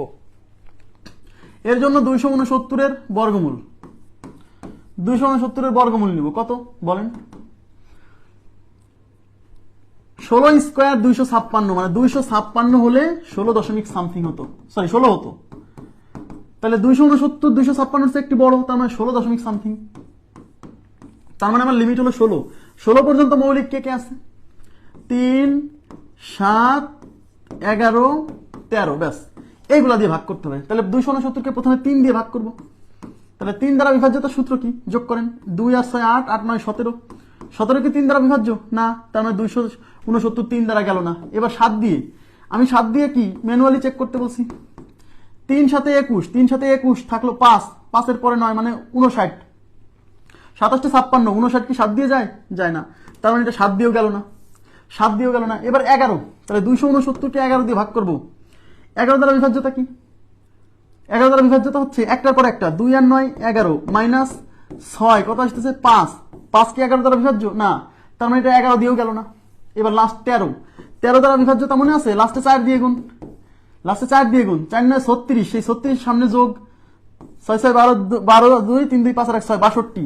এই 62 কি 13 দ্বারা বিভাজ্য? না, 4 13 তে 52, তাই এটা কিন্তু 13 দ্বারা বিভাজ্য না। সুতরাং এই সংখ্যাটা 13 দিয়েও গেল না, তার মানে এটা মৌলিক সংখ্যা, এটা মৌলিক সংখ্যা। এই যে এরকম একটু বড় সংখ্যা যদি আসে, সেক্ষেত্রে আপনার একটু বেগ পেতে হবে, মানে হয়তো 25-30 সেকেন্ড সময় লাগবে। এর জন্য বিভাজ্যতার নীতিগুলো আপনার ভালো করে পড়ে থাকতে হবে। হয় বিভাজ্যতার নীতি ভালো করে পড়া থাকতে হবে, নাহলে 13 নামতা, 17 নামতা, 19 নামতা, এগুলো ভালো করে পড়া থাকতে হবে। আমি আবার বলছি, সব বিভাজ্যতার নীতি যদি ভুলেও যান, এই কটা ভুলেন না, 3 7 11 13 17 19, এই কয়টা, কারণ আমরা মৌলিক সংখ্যা চিহ্নিত করার সময় এগুলা দিয়েই টেস্ট করব। ঠিক আছে, তাহলে এই সংখ্যাটা মৌলিক, যেহেতু কোনো কিছু দিয়ে বিভাজ্য হলো না। ওকে, আচ্ছা এবার দেখেন আমি আরেকটা নিচ্ছি। মনে করেন 157, আপনারা বলেন তো 157 মৌলিক কিনা? 157 হাতে করেন প্লিজ, ক্যালকুলেটর দিয়ে কেউ করেন না, যদি করেনও হ্যাঁ তাহলে তার আর চাকরি হবে না। 157 মৌলিক কিনা? তাহলে কোন সংখ্যার মৌলিকত্ব যাচাই করতে হলে কি করতে হবে? ওই সংখ্যার বর্গমূল নিতে হবে। বর্গমূলের পূর্ণ অংশ পর্যন্ত যতগুলো মৌলিক সংখ্যা আছে সেইগুলো দিয়ে কি ওই সংখ্যাকে ভাগ করতে হবে। যদি ওই সংখ্যাটা কোনো কিছু দিয়ে ওইগুলোর মধ্যে কোনো কিছু দিয়ে ভাগ যায় তাহলে মৌলিক না, আর যদি কোনো কিছু দিয়ে ভাগ না যায় তাহলে মৌলিক। ঠিক আছে, তাহলে 157 বর্গমূল কত? 157 বর্গমূল বুঝতেই পারতেছেন, 144 হলে 12 হতো, তাহলে এটা হবে 112 দশমিক সামথিং। তার মানে আমার লিমিট 12 পর্যন্ত মৌলিক আছে 3, 7, 11, এই 3 জন দিয়ে ভাগ করতে হবে। তাহলে প্রথমে 3 দিয়ে ভাগ করেন, 5 আর 1 6, 6 আর 7 13, 13 কি 3 দ্বারা বিভাজ্য? না, তার মানে এটা 3 দ্বারা বিভাজ্য নয়। 7 দিয়ে করেন, 7 দিয়ে হাতে করেন, হ্যাঁ 7 দুগুণে 14 থাকলে 1, 1 এর পরে 7 17, 17 কি 7 দিয়ে যায় না, তার মানে 7 দিয়েও গেল না। এবার 11 দিয়ে করেন, 11 দ্বারা বিভাজ্যতা কি? একটার পরে একটা, 1 আর 7 8, 8 থেকে 5 বিয়োগ হলে 3, এই 3 কি 11 দ্বারা বিভাজ্য? না, তার মানে এটা 11 দিয়েও গেল না, তার মানে এটা 3 দিয়ে যায়নি, 7 দিয়ে যায়নি, 11 দিয়ে যায়নি, সুতরাং এটা মৌলিক। এখন আপনি লিমিট জানেন যে আপনার লিমিট 11 পর্যন্ত ভাগ করবো, এরপরে যাব না, কিন্তু যে লিমিট জানে না সে তো ভাগ করতে থাকবে, তার ভাগ শেষ হবে না, তার পরীক্ষা শেষ হয়ে যাবে, জীবন শেষ হয়ে যাবে, কিন্তু ভাগ শেষ হবে না, কারণ সে 11 পর আবার 13 দিয়ে 17 দিয়ে ট্রাই করবে, তারপরে সে তাও সন্দেহে থাকবে আসলে এর পরে যদি কোনো কিছু যায়, এটা মনে করবে সে। ওকে, আচ্ছা তাহলে আশা করি আপনারা বুঝতে পারছেন মৌলিক সংখ্যা চিহ্নিতকরণের নিয়মটা। তাহলে মৌলিক সংখ্যা চিহ্নিতকরণের নিয়ম কি? দেখেন, মৌলিক সংখ্যা চিহ্নিতকরণের নিয়মের আগে আমি একটা লাইন লিখে রাখছিলাম, এটা আগেই দেখাইনি, এই যে এখন দেখাচ্ছি। দেখেন, 1 থেকে বড় যে কোনো স্বাভাবিক সংখ্যা, দেখেন কি বলছি, 1 থেকে বড় যে কোনো স্বাভাবিক সংখ্যা হয় নিজে মৌলিক, না হলে কোনো না কোনো মৌলিক সংখ্যা দ্বারা নিঃশেষে বিভাজ্য। এই লাইনের মধ্যে লুকায় আছে যে আমরা কেন মৌলিক সংখ্যা দিয়েই ভাগ করতেছি। 1 থেকে বড় যে কোনো স্বাভাবিক সংখ্যা হয় নিজে মৌলিক, না হলে কোনো না কোনো মৌলিক সংখ্যা দ্বারা নিঃশেষে বিভাজ্য। এর মানে কি? এদিকে তাকান, এদিকে। তার মানে 1 থেকে বড় কোনো সংখ্যা, মানে আমরা কেন মৌলিক সংখ্যা দিয়েই ভাগ করি, সবকিছু দিয়ে ভাগ করি না, কারণ সবকিছু দিয়ে ভাগ করার টাইম নেই আমাদের। মৌলিক সংখ্যা দিয়ে ভাগ করলে আমরা অল্প জিনিসপত্র দিয়ে ভাগ করতে পারবো না। ইয়েস, হ্যাঁ, তাহলে এখন প্রশ্ন হচ্ছে যে 1 থেকে বড় যে কোনো স্বাভাবিক সংখ্যা হয় নিজে মৌলিক হবে, আর যদি সে নিজে মৌলিক না হয় তাহলে সে কোনো না কোনো মৌলিক সংখ্যা দিয়ে ভাগ যাবেই। এই জন্য আমরা শুধু মৌলিক দিয়ে ভাগ করতেছি। মৌলিক সংখ্যা ছাড়া অন্য কোনো কিছু দিয়ে ভাগ যেতেও পারে, কিন্তু কোন না কোনো মৌলিক সংখ্যা দিয়ে অবশ্যই যাবে যদি সে মৌলিক না হয়। তার মানে 1 থেকে বড় কোনো সংখ্যা হয় নিজে মৌলিক, না হলে কোনো না কোনো মৌলিক সংখ্যা দ্বারা নিঃশেষে বিভাজ্য। তার মানে আমরা কেন মৌলিক সংখ্যা দিয়েই কেবল ভাগ করতেছি, কারণ হয় সে নিজে মৌলিক হবে, কারণ সে যদি নিজে মৌলিক হয় তাহলে কোনো মৌলিক সংখ্যা দিয়ে ভাগ যাবে না, আর যদি সে মৌলিক না হয় তাহলে কোন না কোনো মৌলিক সংখ্যা দিয়ে ভাগ যাবে। এই জন্য আমরা তাকে মৌলিক সংখ্যা দিয়ে ভাগ করতেছি, সবকিছু দিয়ে ভাগ করতেছি না। অনেকে বলে যে ভাই খালি মৌলিক সংখ্যা দিয়ে ভাগ করতেছেন কেন, অন্য কোনো কিছু দিয়ে করলে হবে না? আরে ভাই, অন্য কোনো কিছু দিয়ে করলে হতেও পারে, নাও পারে, কিন্তু মৌলিক দিয়ে করলে হবেই। 1 থেকে বড় কোনো সংখ্যা হয় নিজে মৌলিক, মানে নিজে হয় মৌলিক হবে। তার মানে কি, মৌলিক হলে তো কোনো কিছু দিয়ে ভাগ যাবে না, আপনি যতই ভাগ করেন, ওই যে ভাগ করে পাচ্ছি না। আর যদি সে মৌলিক না হয় তাহলে সে কোনো না কোনো মৌলিক সংখ্যা দিয়ে অবশ্যই ভাগ যাবে। এই জন্য আমরা শুধু মৌলিক সংখ্যা দিয়ে ভাগ করতেছি, অন্য কোনো কিছু দিয়ে না। ঠিক আছে, আচ্ছা এবার দেখেন, এই যে কেন আমরা মৌলিক সংখ্যা দিয়ে ভাগ করি, এই কথাটাও আমি এখানে লিখে দিছি। অন্য সংখ্যা দ্বারা বিভাজ্য হতে পারে, তবে কোনো না কোনো মৌলিক সংখ্যা দ্বারা অবশ্যই নিঃশেষে বিভাজ্য হবে। অর্থাৎ কোনো একটি সংখ্যা মৌলিক কিনা এটা বোঝার জন্য ওই সংখ্যাকে শুধু মৌলিক সংখ্যা দিয়ে ভাগ করলেই চলবে, সব সংখ্যা দিয়ে ভাগ করার দরকার নেই। কারণ কোনো একটা সংখ্যা মৌলিক কিনা এটা চেক করতে হলে শুধু মৌলিক সংখ্যা দিয়ে ভাগ করলেই হবে, অন্য কোনো কিছু দিয়ে ভাগ করার দরকার নাই। কারণ কোনো একটা সংখ্যা হয় নিজে মৌলিক হবে, আর যদি মৌলিক না হয় তাহলে সে অবশ্যই কোনো না কোনো মৌলিক দিয়ে ভাগ যাবে। তো যেহেতু সে কোনো না কোনো মৌলিক দিয়ে ভাগ যাবে, তাহলে আমি সবকিছু দিয়ে ভাগ করে আমি এত সময় নষ্ট করবো কেন? এই জন্য শুধু মৌলিক দিয়ে ভাগ করতেছি। আর লিমিটটা আমাদের জানতে হবে বর্গমূলের সাহায্যে। আশা করি বুঝতে পারছেন। ওকে, আচ্ছা নেক্সট, এই যে মৌলিক সংখ্যা চিহ্নিতকরণের নিয়মটা আমি এখানে লিখে দিছি, যে কোন সংখ্যার মৌলিকত্ব যাচাই করতে হলে কি করতে হবে।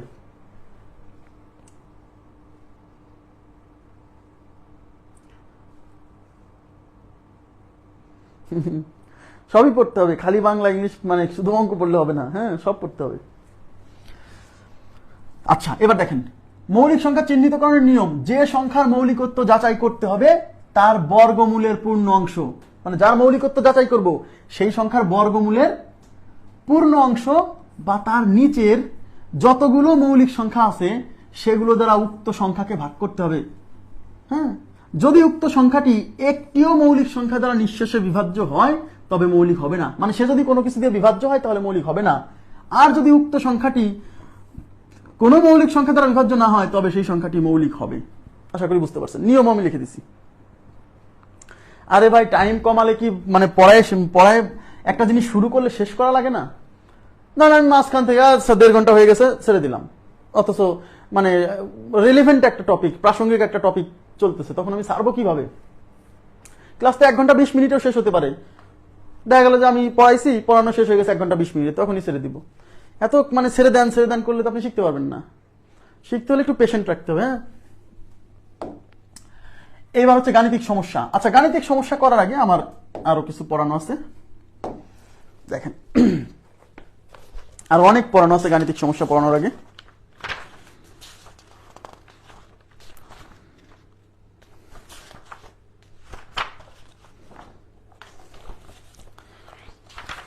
আপনাদের একটা কথা বলি আজকে, এটা বিশ্বাস অনেকে মনে করতে পারেন যে আমি চাপাবাজি করতেছি।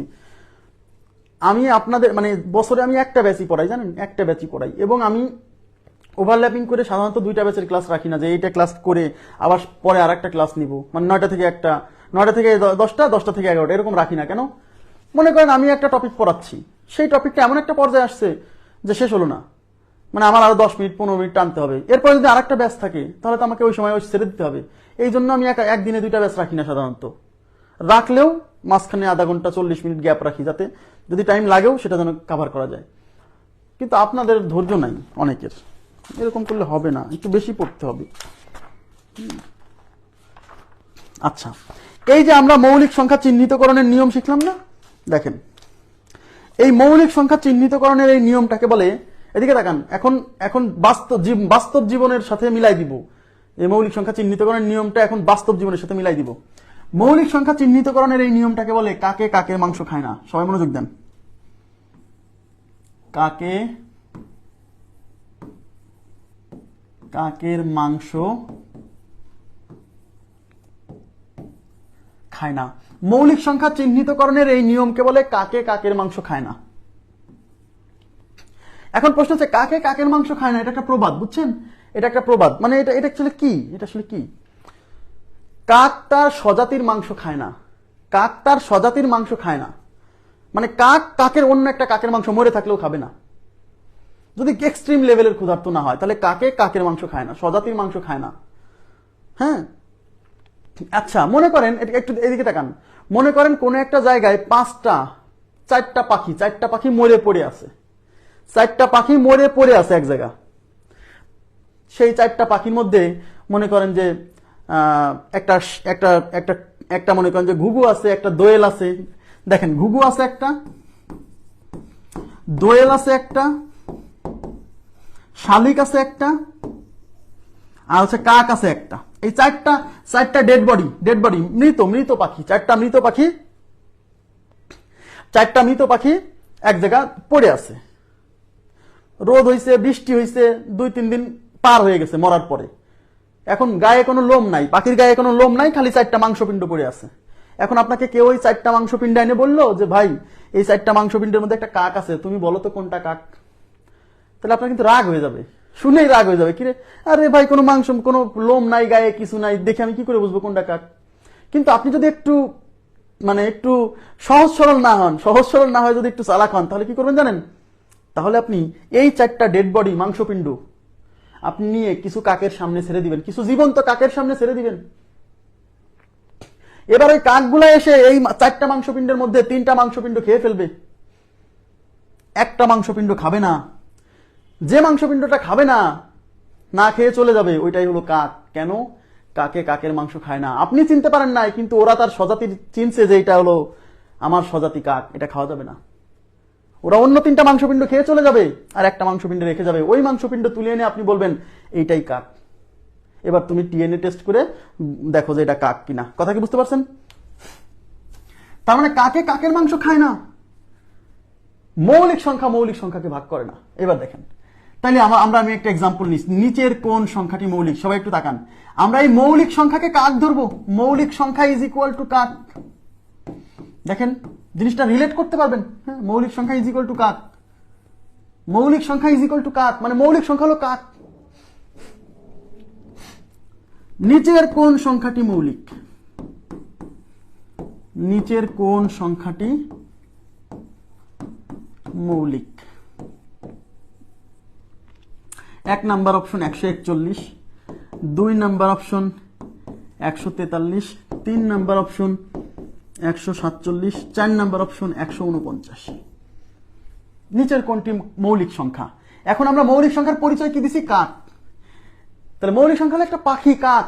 তাহলে এই যে অপশনে নিচের কোনটি মৌলিক সংখ্যা, মানে নিচের কোনটি হলো কাক, কারণ মৌলিক সংখ্যাকে কাক বলছি। এখন অপশনে যে 4টা সংখ্যা আছে না, এই 4টা সংখ্যা হলো 4টা পাখি। মনে করেন এটা হলো ঘুঘু, এটা ঘুঘু, এটা ঘুঘু, তারপর এটা হচ্ছে দোয়েল, হ্যাঁ, এটা হলো শালিক,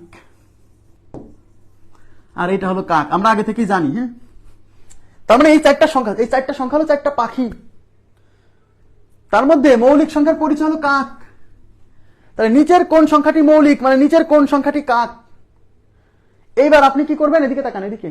এইবার আপনি এদের মধ্যে কোনটা কাক, এর জন্য এই 4টা সংখ্যাকে কয়েকটা কাকের সামনে ছেড়ে দিবেন। এই 4 জনকে কাক মানে মৌলিক সংখ্যা না? তার মানে এই 4 জনকে এখন আমরা কিছু মৌলিক সংখ্যার সামনে ছেড়ে দিব। 3-এর সামনে ছেড়ে দিব, 7-এর সামনে ছেড়ে দিব, 11-র সামনে ছেড়ে দিব। এই যে এদেরকে, এরাও কিন্তু কাক, এরাও কিন্তু মৌলিক, এরাও কিন্তু মৌলিক। এই যে মৌলিক সংখ্যা দিয়ে ভাগ করতে হয়, মনে আছে? এরাও মৌলিক। মৌলিক সংখ্যা ইকুয়াল টু কাক। তার মানে এই 4 জনকে এখন এই 3 জন কাকের সামনে ছেড়ে দিলাম। এবার এই 3 জন এদেরকে খেতে থাকবে। যেমন 143-কে 3 খাবে। দেখেন, 1 আর 4 5 আর 1 6 খাবে মানে ভাগ করবে, খাবে মানে ভাগ করবে। তাহলে তার মানে এটাকে খাইলো কে? 3 খাইলো। তার মানে খাইলো মানে কি? ভাগ করলো। মানে ভাগ করলো মানে কাক, মানে মৌলিক সংখ্যা না, তার মানে বাদ পড়ছে। এরা 3 খাই ফেলছে। 147, 1 আর 4 5 আর 7 12, এটা একেও 3 খাবে মানে ভাগ করবে, মৌলিক না। এই যে এটা হলো 1 আর 3 4, এটাকে 11 দ্বারা বিভাজ্য। এটাকে 3 খাবে না, 7ও খাবে না, কিন্তু 11 খাবে, 11 দিয়ে ভাগ যাবে, তাহলে এ মৌলিক না। যেহেতু এই 1 2 3 কেউ মৌলিক না, এটা আগেই দেখাই ফেলছে, এই জন্য আমি একবারে বলে দিলাম, ভাগ করলাম না, বারে বারে সময় নষ্ট করছি না। হ্যাঁ, এই 149 একে কেউ ভাগ করতে পারবে না, মানে কেউ খাবে না, কারণ 149 মৌলিক। এরাও মৌলিক, এরাও কাক, এটাও কাক। কাকে কাকের মাংস খায় না, মৌলিক সংখ্যা মৌলিক সংখ্যাকে ভাগ করে না। আমার কথা কি বুঝছেন? কাকে কাকের মাংস খায় না, মৌলিক সংখ্যা মৌলিক সংখ্যাকে ভাগ করে না। তার মানে মৌলিক সংখ্যা ইজ ইকুয়াল টু কাক। তার মানে এই 4 জনের মধ্যে 4টা পাখি আছে, তার মধ্যে একটা মৌলিক সংখ্যা আছে, মানে কাক আছে। এবার আমরা এর মধ্যে কোনটা কাক মানে কোনটা মৌলিক, এর জন্য কি করব? এই 4টা পাখিকে কয়েকটা কাকের সামনে ছেড়ে দিব, মানে আরো কয়েকটা মৌলিক সংখ্যার সামনে ছেড়ে দিব। এবার এরা এদেরকে খেতে থাকবে, মানে ভাগ করতে থাকবে। 3 জনকে ভাগ করবে মানে খাবে, 1 জনকে খাবে না, সেই হলো মৌলিক। কাকে কাকের মাংস খায় না, মৌলিক সংখ্যা মৌলিক সংখ্যাকে বিভাজিত করে না। বুঝাইতে পারছি বিষয়টা? আচ্ছা আচ্ছা, এবার দেখেন, একজন আমাকে বলছে যে ভাই এই 3 খাইলো, একে খাইলো, 3 একে খাইলো, একে 11 খাইলো, কিন্তু 7 তো কাউকে খাইলো না, মানে 7 তো কাউকে ভাগ করলো না। বলছে 7 তো কাউকে ভাগ করলো না,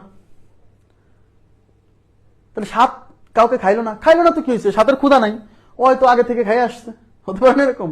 এটা নিয়ে টেনশন করার দরকার নেই যে সবাই খাবে। তাহলে আশা করি বুঝতে পারছেন কাকে কাকের মাংস খায় না, এই মৌলিক সংখ্যা চিহ্নিতকরণের নিয়মকে আমি বলি কাকে কাকের মাংস খায় না। ক্লিয়ার? আশা করি বুঝতে পারছেন। এইবার আমরা পড়বো হচ্ছে 1 থেকে 100 কিছু মুখস্থ ডাটা দিব, কিছু মুখস্থ ডাটা যেখান থেকে পরীক্ষায় প্রচুর প্রশ্ন আসছে। 1 থেকে 100 পর্যন্ত মৌলিক সংখ্যার তথ্য। 1 থেকে 100 পর্যন্ত মৌলিক সংখ্যার তথ্য।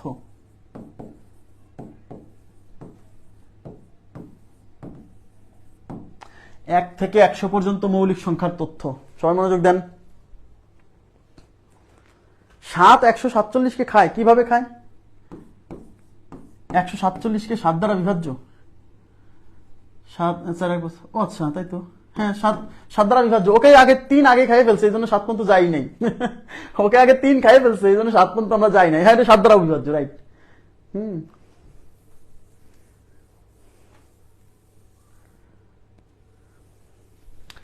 ঠিক আছে, এবার দেখেন 1 থেকে 100 পর্যন্ত মৌলিক সংখ্যার তথ্য। 147 7 দ্বারা বিভাজ্য, সমস্যা নেই।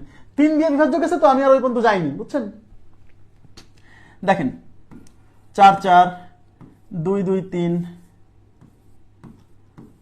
2 2 3 2 1। এই যে আমি একটা মোবাইল নাম্বার লিখছি, সবাই একটু মনোযোগ দেন প্লিজ। এখানে আমি একটা মোবাইল নাম্বার লিখছি। এই খেলার আপডেট, এত খেলার আপডেট, খেলা কিসের এত? পড়ালেখার মধ্যে কিসের খেলা? খেলাধুলা বাদ, পড়েন। হ্যাঁ, খেলাধুলা দেখে কোনো লাভ নাই। ইন্ডিয়া পাকিস্তান দেখে কি, বাংলাদেশ শ্রীলঙ্কা দেখে কি? 4 4 2 2 3 2 2 3 2 1। এটা একটা মোবাইল নাম্বার। এই মোবাইল নাম্বারটা মুখস্থ রাখবেন। অনেকে এইভাবে মুখস্থ না করে এরকম করে 44 22 322 321। আপনি এইভাবে মুখস্থ রাখলেও হবে, এইভাবে মুখস্থ রাখলেও হবে, কিন্তু মুখস্থ আপনাকে রাখতে হবে। যেভাবেই মুখস্থ রাখেন না কেন, মুখস্থ আপনাকে রাখতেই হবে।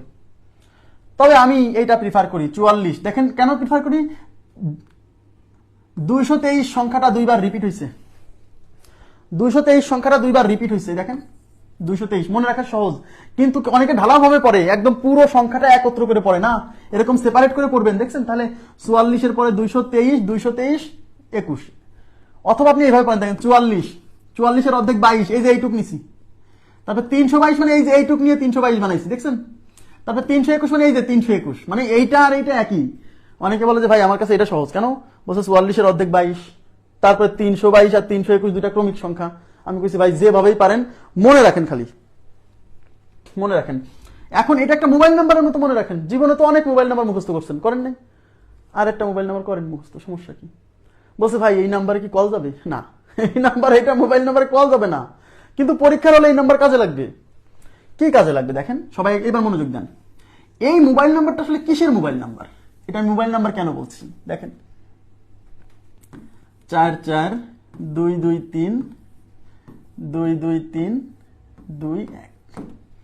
ঠিক আছে, হ্যাঁ একটু এদিকে লিখতে হবে।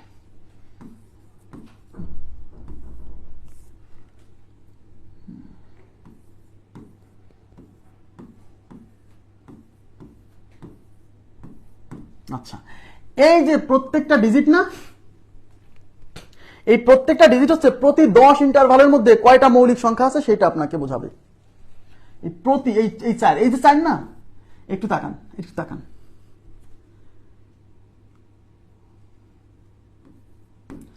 1 থেকে 10-এর মধ্যে কি মৌলিক সংখ্যা নাই?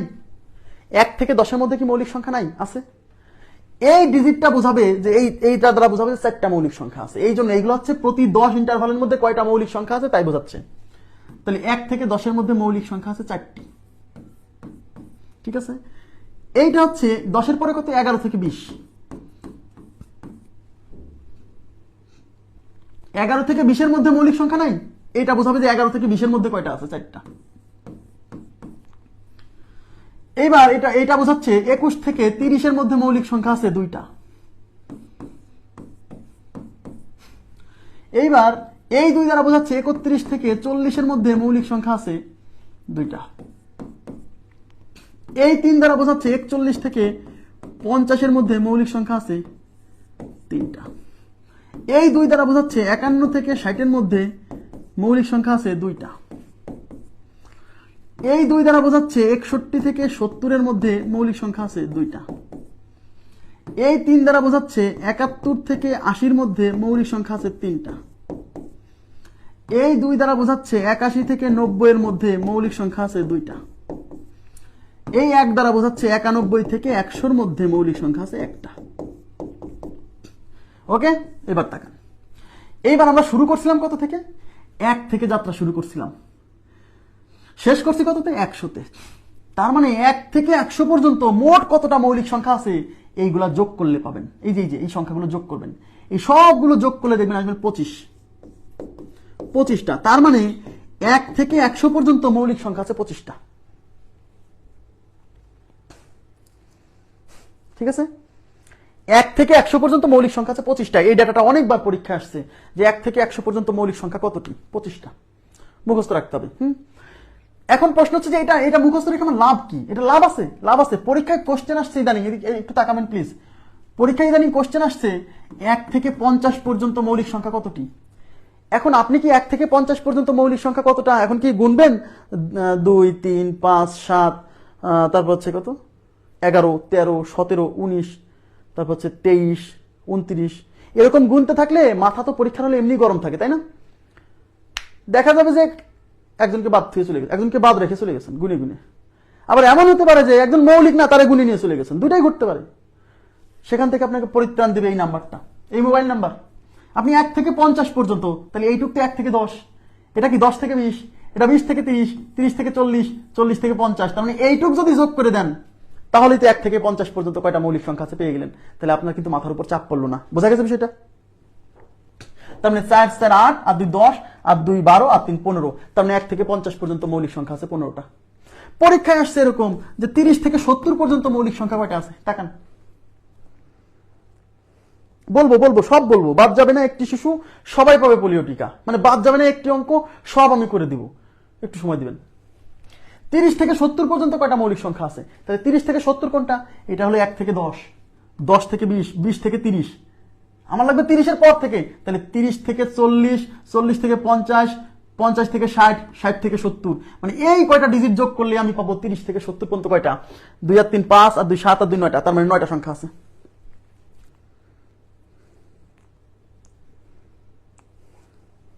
11টা কেমনে?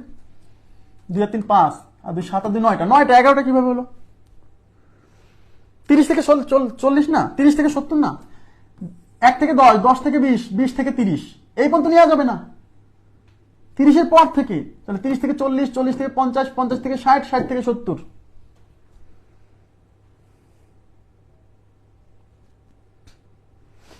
আপনি 11 কিভাবে নিলেন আমি বুঝলাম না। সবাই 11 বলছেন কিভাবে? 30 থেকে 70 পর্যন্ত 9টা হচ্ছে, 2 আর 3 5 আর 2 7 আর 2 9টা। জি, 30 থেকে 70 মানে 30-এর পর থেকে শুরু করতে হবে, 30 পর্যন্ত নেওয়া যাবে না। তাহলে এই মোবাইল নাম্বারের ব্যাপারটা বুঝছেন যে কেন দরকার। এখন আপনাদের একটা কাজ দিচ্ছি, একটু তাকান। আচ্ছা, এখানে না দিই, আপনি প্রত্যেক এই একটু তাকান। এই যে 1 থেকে 10-এর মধ্যে যে 4টা মৌলিক সংখ্যা আছে তারা কারা, এই সাইডে লিখে রাখবেন 2 কমা দিয়ে। 11 থেকে 20-এর মধ্যে যে 4জন আছে তারা কারা, সাইডে লিখে রাখবেন নোট করার সময়, তাহলে সুবিধা হবে।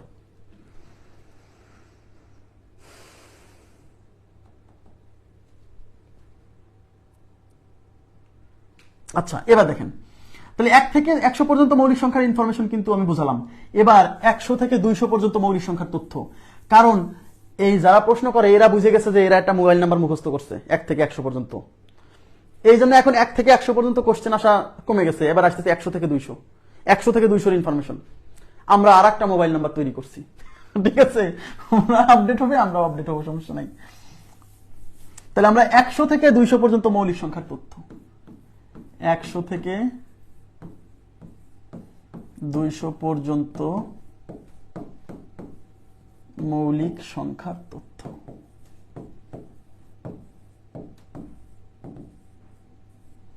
100 থেকে 200 পর্যন্ত মৌলিক সংখ্যার তথ্য। 1 থেকে 100 পর্যন্ত আমরা একটা 1 থেকে 100 পর্যন্ত আমরা একটা মোবাইল নাম্বার মুখস্থ করছিলাম। এবার 100 থেকে 200 পর্যন্ত মোবাইল নাম্বার হচ্ছে 411, 312, 221 4, 411, তারপর 312। দেখছেন মিল আছে না, একটু মিল আছে না? এইভাবে সেপারেট করে করে পড়বেন। 411, 312, 221 4। এই যে 4, এটা দ্বারা কি বোঝাচ্ছে? 101 থেকে 110 পর্যন্ত 4টা মৌলিক সংখ্যা। তার মানে এইটা দ্বারা বোঝাচ্ছে, দেখেন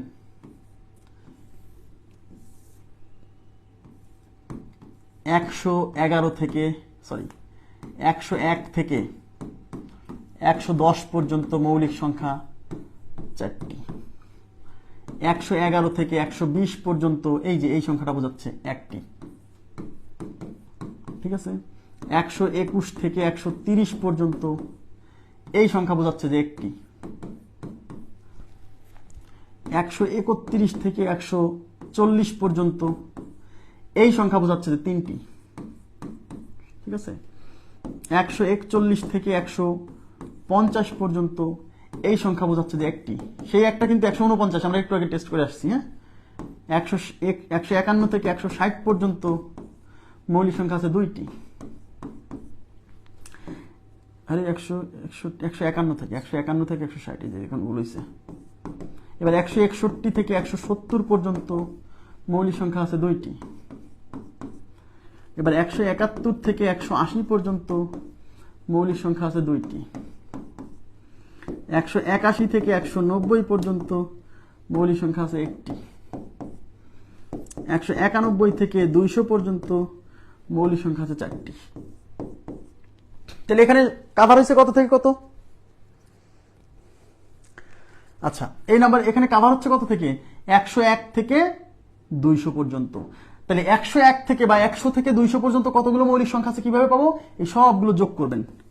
তার মানে 100 থেকে 200 পর্যন্ত মৌলিক সংখ্যা আছে, সবগুলো যোগ করলে 21টি। কতটি? 21টি। তার মানে 100 থেকে 200 পর্যন্ত মৌলিক সংখ্যা আছে 21টি, ঠিক আছে। 100 থেকে 200 পর্যন্ত মৌলিক সংখ্যা 21টি। যেমন 1 থেকে 100 পর্যন্ত বলছিলাম কত? 25টি। 100 থেকে 200 পর্যন্ত কতটি? 21টি। এবার আপনাকে একটা হোমওয়ার্ক দিচ্ছি, এদিকে তাকান প্লিজ, হোমওয়ার্কটা নেন, এই কাজটা করবেন। আমি এখন যে হোমওয়ার্কটা দিব এই কাজটা করবেন, তাহলে আপনার দুইটা উপকার হবে। কাকে কাকের মাংস খায় না, এই নিয়মটাও প্র্যাকটিস হয়ে যাবে, আর এই নিয়মের সাহায্যে মৌলিক সংখ্যাগুলো চিনিয়ে ফেলবেন। তাকান এদিকে, এই যে 151 থেকে, এদিকে তাকান, এই যে 151 থেকে 160 না, এই 151 থেকে 160 এর মধ্যে কয়টা মৌলিক সংখ্যা আছে? এদিকে তাকাতে বলছি, দুইটা মৌলিক সংখ্যা আছে। আপনার কাজ হচ্ছে, হোমওয়ার্ক হচ্ছে, ওই দুইটা মৌলিক সংখ্যাকে এটা খুঁজে বের করবেন, খুঁজে বের করে এই পাশে লিখে রাখবেন। এখন 151 থেকে 160 এর মধ্যে মৌলিক হওয়ার পসিবিলিটি কার কার আছে? আপনারা একটু কমেন্ট করেন তো প্লিজ, আমি জানতে চাই। 151 থেকে 160 এর মধ্যে মৌলিক হওয়ার পসিবিলিটি কার কার আছে? একটু রেসপন্স করেন। কার কার মৌলিক হওয়ার পসিবিলিটি আছে? কার কার?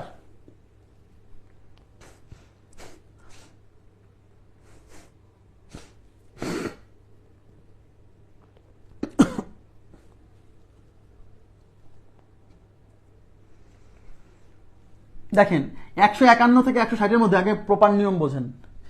151 আছে, 153 আছে, 157 আছে, 159 আছে, এই 4 জনের, এই 4 জনের মৌলিক হওয়ার পসিবিলিটি আছে।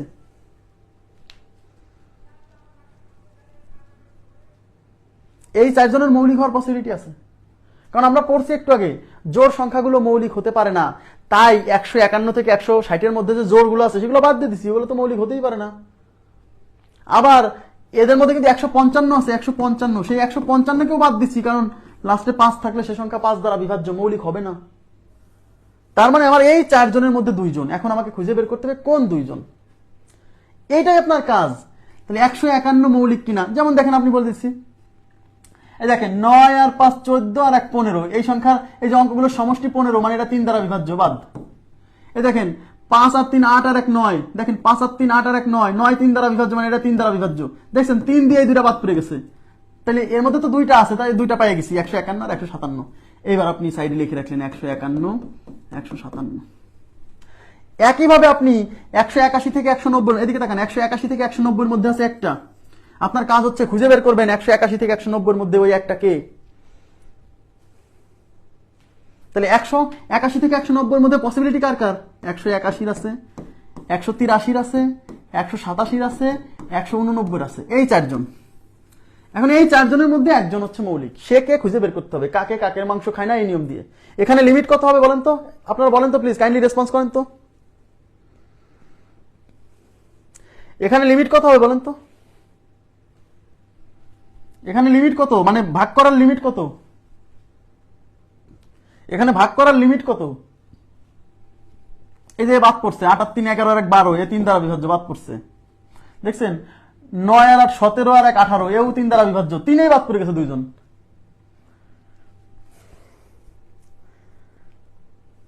আরে বাবারে, লিমিট হলো বর্গমূল, বর্গমূল করতে হবে এদের বর্গমূল। এই যে 181, এগুলো তো সব সিমিলার, কাছাকাছি নাম্বার না, 13 দশমিক সামথিং, এদের বর্গমূল আসবে 13 দশমিক সামথিং, মানে লিমিট হলো 13, মানে আমাকে 13 পর্যন্ত ভাগ করতে হবে।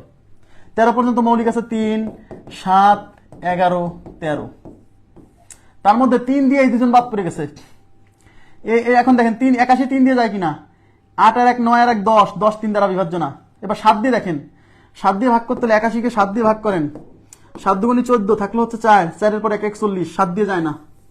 তাহলে এবার 11 দিয়ে, একটার পর একটা নেন, 1 আর 1 2, 2 মাইনাস 8, থাকলো -6, -6 11 দ্বারা বিভাজ্য না, হলো না। এবার 13 দিয়ে ভাগ করতে হবে, 13 দিয়ে ভাগ করার নিয়ম, লাস্টের দিকে 4 দিয়ে গুণ, 4 কে 4, এখানে যোগ করেন, 18 4 22, 22 13 দ্বারা বিভাজ্য না, তার মানে এই সংখ্যা মৌলিক। 181, 187 মৌলিক না, কোনো না কোনোটা দ্বারা মিলে যাবে। 187 মৌলিক না, কোনো না কোনোটা দ্বারা মিলে যাবে। দেখেন 187 11 দ্বারা বিভাজ্য, এই যে 187, এই একটার পর একটা নেন, এই 1 আর 7 যোগ করলে হয় 8, মাইনাস হচ্ছে 8 ইজ ইকুয়াল টু 0, এভাবে 0 আসলে ফলাফল 11 দ্বারা বিভাজ্য। এটা করতে করতে একসময় এই নিয়ম প্র্যাকটিস করতে করতে, এই যে বলছি না, এরকম 111 থেকে 120 এর মধ্যে যে একটা আছে খুঁজে বের করবেন, কাকে কাকের মাংস খায় না, এই নিয়ম অ্যাপ্লাই করে খুঁজে বের করে সাইডে লিখবেন। আমার কথা কি বোঝা যাচ্ছে? 131 থেকে 140 এর মধ্যে 3টা আছে, কাকে কাকের মাংস খায় না, এই নিয়ম অ্যাপ্লাই করে খুঁজে বের করবেন সে কে, তারা কারা। এই যে দেখেন 101 থেকে 110 এর মধ্যে কয়জন আছে? 4 জন। এটা খোঁজা লাগবে না, কারণ 101 থেকে 110 এর মধ্যে পসিবিলিটিও 4 জন, আছেও 4 জন, আপনার টেস্ট না করলেও চলবে এখানে। আশা করি বুঝতে পারছেন। তাহলে এই কাজটা করবেন, হ্যাঁ, এই কাজটা করে সাইডে লিখে রাখবেন, এতে কাকের মাংস খায় না এই নিয়মে প্র্যাকটিস হবে। আগে লিমিট বের করবেন যে কত দিয়ে ভাগ যায়, কত দিয়ে যায় না, কত পর্যন্ত ভাগ করতে হবে, এই লিমিট আগে বের করবেন। আচ্ছা, এবার দেখেন, এবার আরো কিছু তথ্য দিচ্ছি যেগুলো পরীক্ষায় আসছে বিভিন্ন জায়গায়। তাহলে পরীক্ষায় যদি প্রশ্ন করে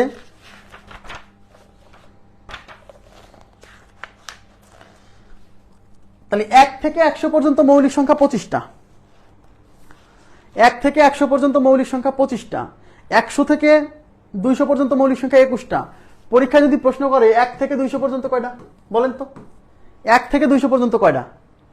তাহলে 1 থেকে 100 পর্যন্ত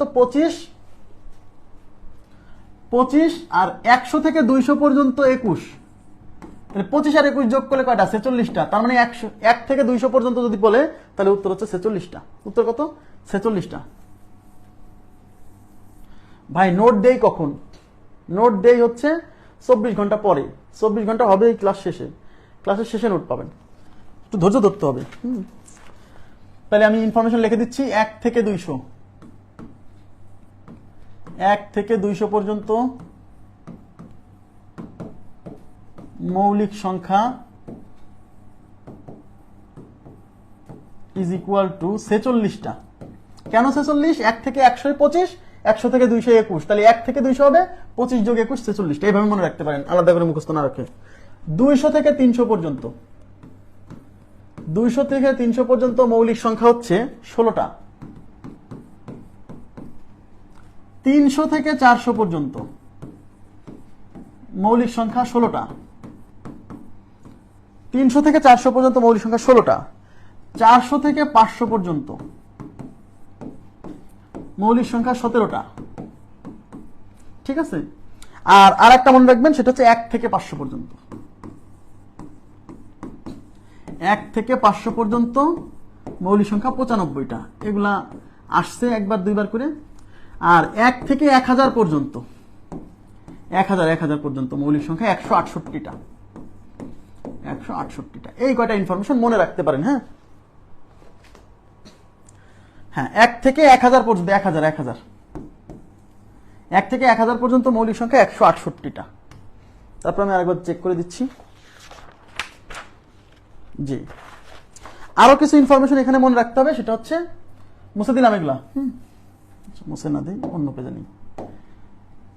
1 থেকে 100 পর্যন্ত মৌলিক সংখ্যার সমষ্টি, 1 থেকে 100 পর্যন্ত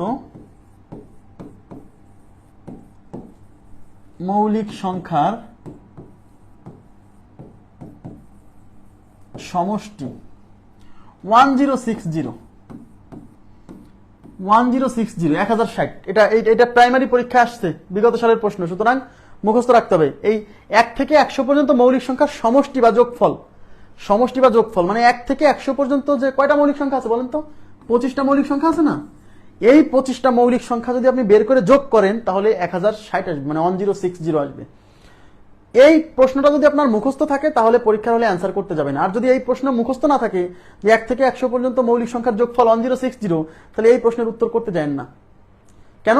কারণ 1 থেকে 100 পর্যন্ত যে 25টা মৌলিক সংখ্যা আছে সেই 25টা মৌলিক সংখ্যা আগে বের করতে হবে, তারপর যোগ করতে হবে। ভাই এই সময়টা আপনি পাবেন না, পাবেন না, মানে এটা আপনাকে একটা ট্র্যাপ যে আপনি চেষ্টা করেন কিনা, চেষ্টা করলেই ফাঁসে গেলেন। মুখস্থ রাখতে হবে, কিছু করার নাই, কিছু জিনিস তো মুখস্থ রাখতেই হয়, তাই না? আচ্ছা, তাহলে 1 থেকে 100 পর্যন্ত মৌলিক সংখ্যা যোগ করলে হবে 1060, 1060। আচ্ছা, আরো কিছু ইনফরমেশন আছে।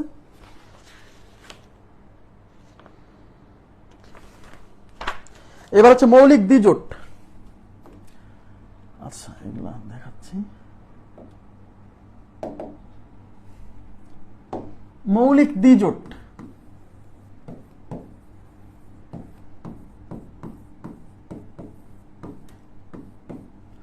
মৌলিক দ্বিজোট, হ্যাঁ, পরপর দুটি মৌলিক সংখ্যার পার্থক্য, দুটি মৌলিক সংখ্যার পার্থক্য, পার্থক্য 2 হলে মৌলিক দ্বিজোট হয়।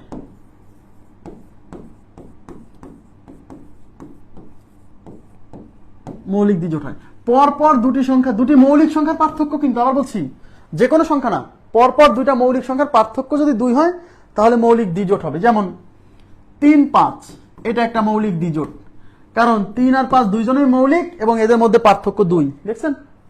যেমন আমি যদি বলি 11, 13, এরা 11, 13,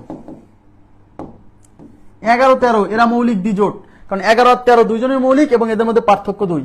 আমি যদি বলি 5 আর 7 এরাও মৌলিক দ্বিজোট, কারণ এদের মধ্যে পার্থক্য 2 এবং দুইজনে মৌলিক। আমি যদি বলি 17, 19 এরা মৌলিক দ্বিজোট, মৌলিক দ্বিজোট। আমি যদি বলি যে 41, 43 এরা মৌলিক দ্বিজোট।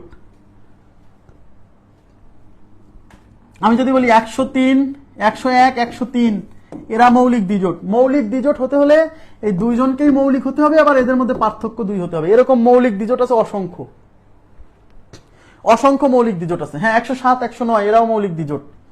হ্যাঁ, আচ্ছা, এটা মৌলিক দ্বিজোট কিনা বলেন তো, বলেন তো? 13, 15 এটা মৌলিক দ্বিজোট কিনা? হ্যাঁ, 17, 19 মৌলিক দ্বিজোট। 13, 15 মৌলিক দ্বিজোট কিনা? হবে কিনা?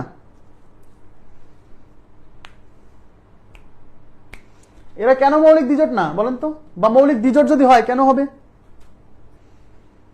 এরা মৌলিক দ্বিজোট, এখানে পার্থক্য 2 না, দেখেন 13 আর 15 পার্থক্য 2 না, তাহলে মৌলিক দ্বিজোট হবে না কেন? হবে না কেন? পার্থক্য তো 2 আছে।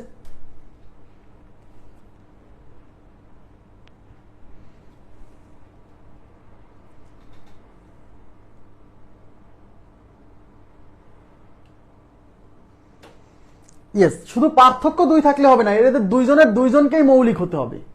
শুধু পার্থক্য 2 থাকলে হবে না, দুইজনের দুইজনকেই মৌলিক হতে হবে, তাহলে মৌলিক দ্বিজোট হবে। ঠিক আছে, খালি পার্থক্য 2 দেখেন না। এবার মৌলিক ত্রিজোট, মৌলিক ত্রিজোট,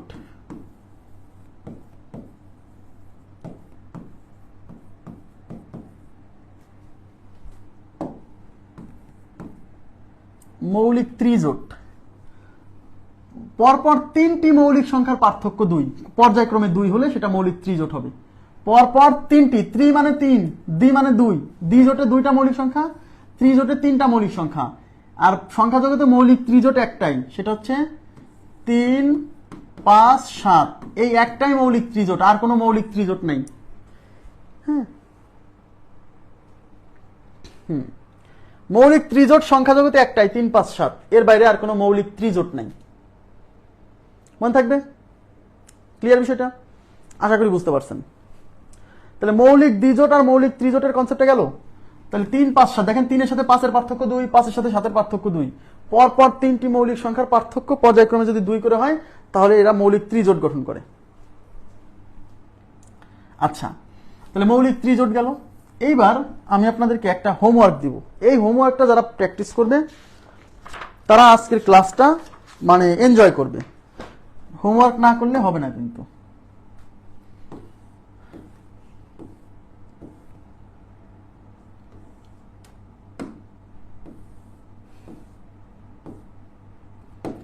এই হোমওয়ার্কটা আপনাকে করতে হবে। দেখেন এখানে আমি কি দিছি হোমওয়ার্কে কি লিখে দিছি দেখেন তো, নিচের সংখ্যাগুলোর মধ্যে কোনটি মৌলিক সংখ্যা এবং কোনটি মৌলিক সংখ্যা নয় চিহ্নিত করুন। এখানে আমি অনেক একটু বড় বড় সংখ্যা দিচ্ছি, দেখছেন? দেওয়ার কারণ কি জানেন? ওই কাকের মাংস খায় না, ওই নিয়মটা আপনার প্র্যাকটিস হবে যাতে এই একই জিনিস একই নিয়ম বারে বারে প্র্যাকটিস করলে এই নিয়মটা আপনার মাথায় গেঁথে যাবে। তাহলে ওই কাকের মাংস খায় না ওইটা দিয়ে লিখবেন 187 মৌলিক কিনা, এটা আপনি একদম প্রপার নিয়মে। কিন্তু প্রথমে 187 বর্গমূল নেবেন, সেটা কত দশমিক সামথিং, 13 দশমিক সামথিং। তারপর লিখবেন 187কে ভাগ করতে হবে, তাহলে কি কি দিয়ে? 3 দিয়ে, 7 দিয়ে, 11 দিয়ে, 13 দিয়ে। এদের মধ্যে কোনটি দিয়ে 187 ভাগ যায় সেটা নিচে লিখবেন। যদি কোনোটি দিয়ে ভাগ না যায় তাহলে মৌলিক।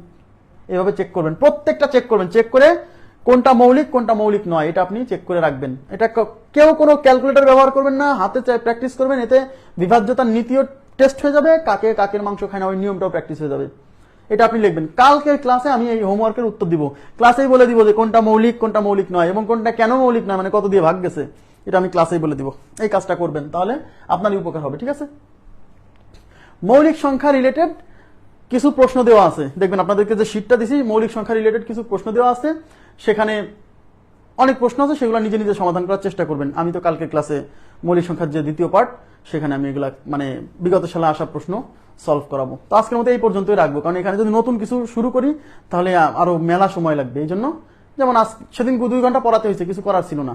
আজকে যেমন 15-20 মিনিট আগে শেষ হয়ে গেল, তাহলে একদিন একটু আগে শেষ হবে, একদিন দেরি হবে, এরকম তো আসলে বাধা ধরা ভাবে ক্লাস নেওয়া যায় না। হ্যাঁ, তো আজকের মতো এই পর্যন্ত রাখছি। ভালো থাকবেন সবাই, আল্লাহ হাফেজ, শুভরাত্রি।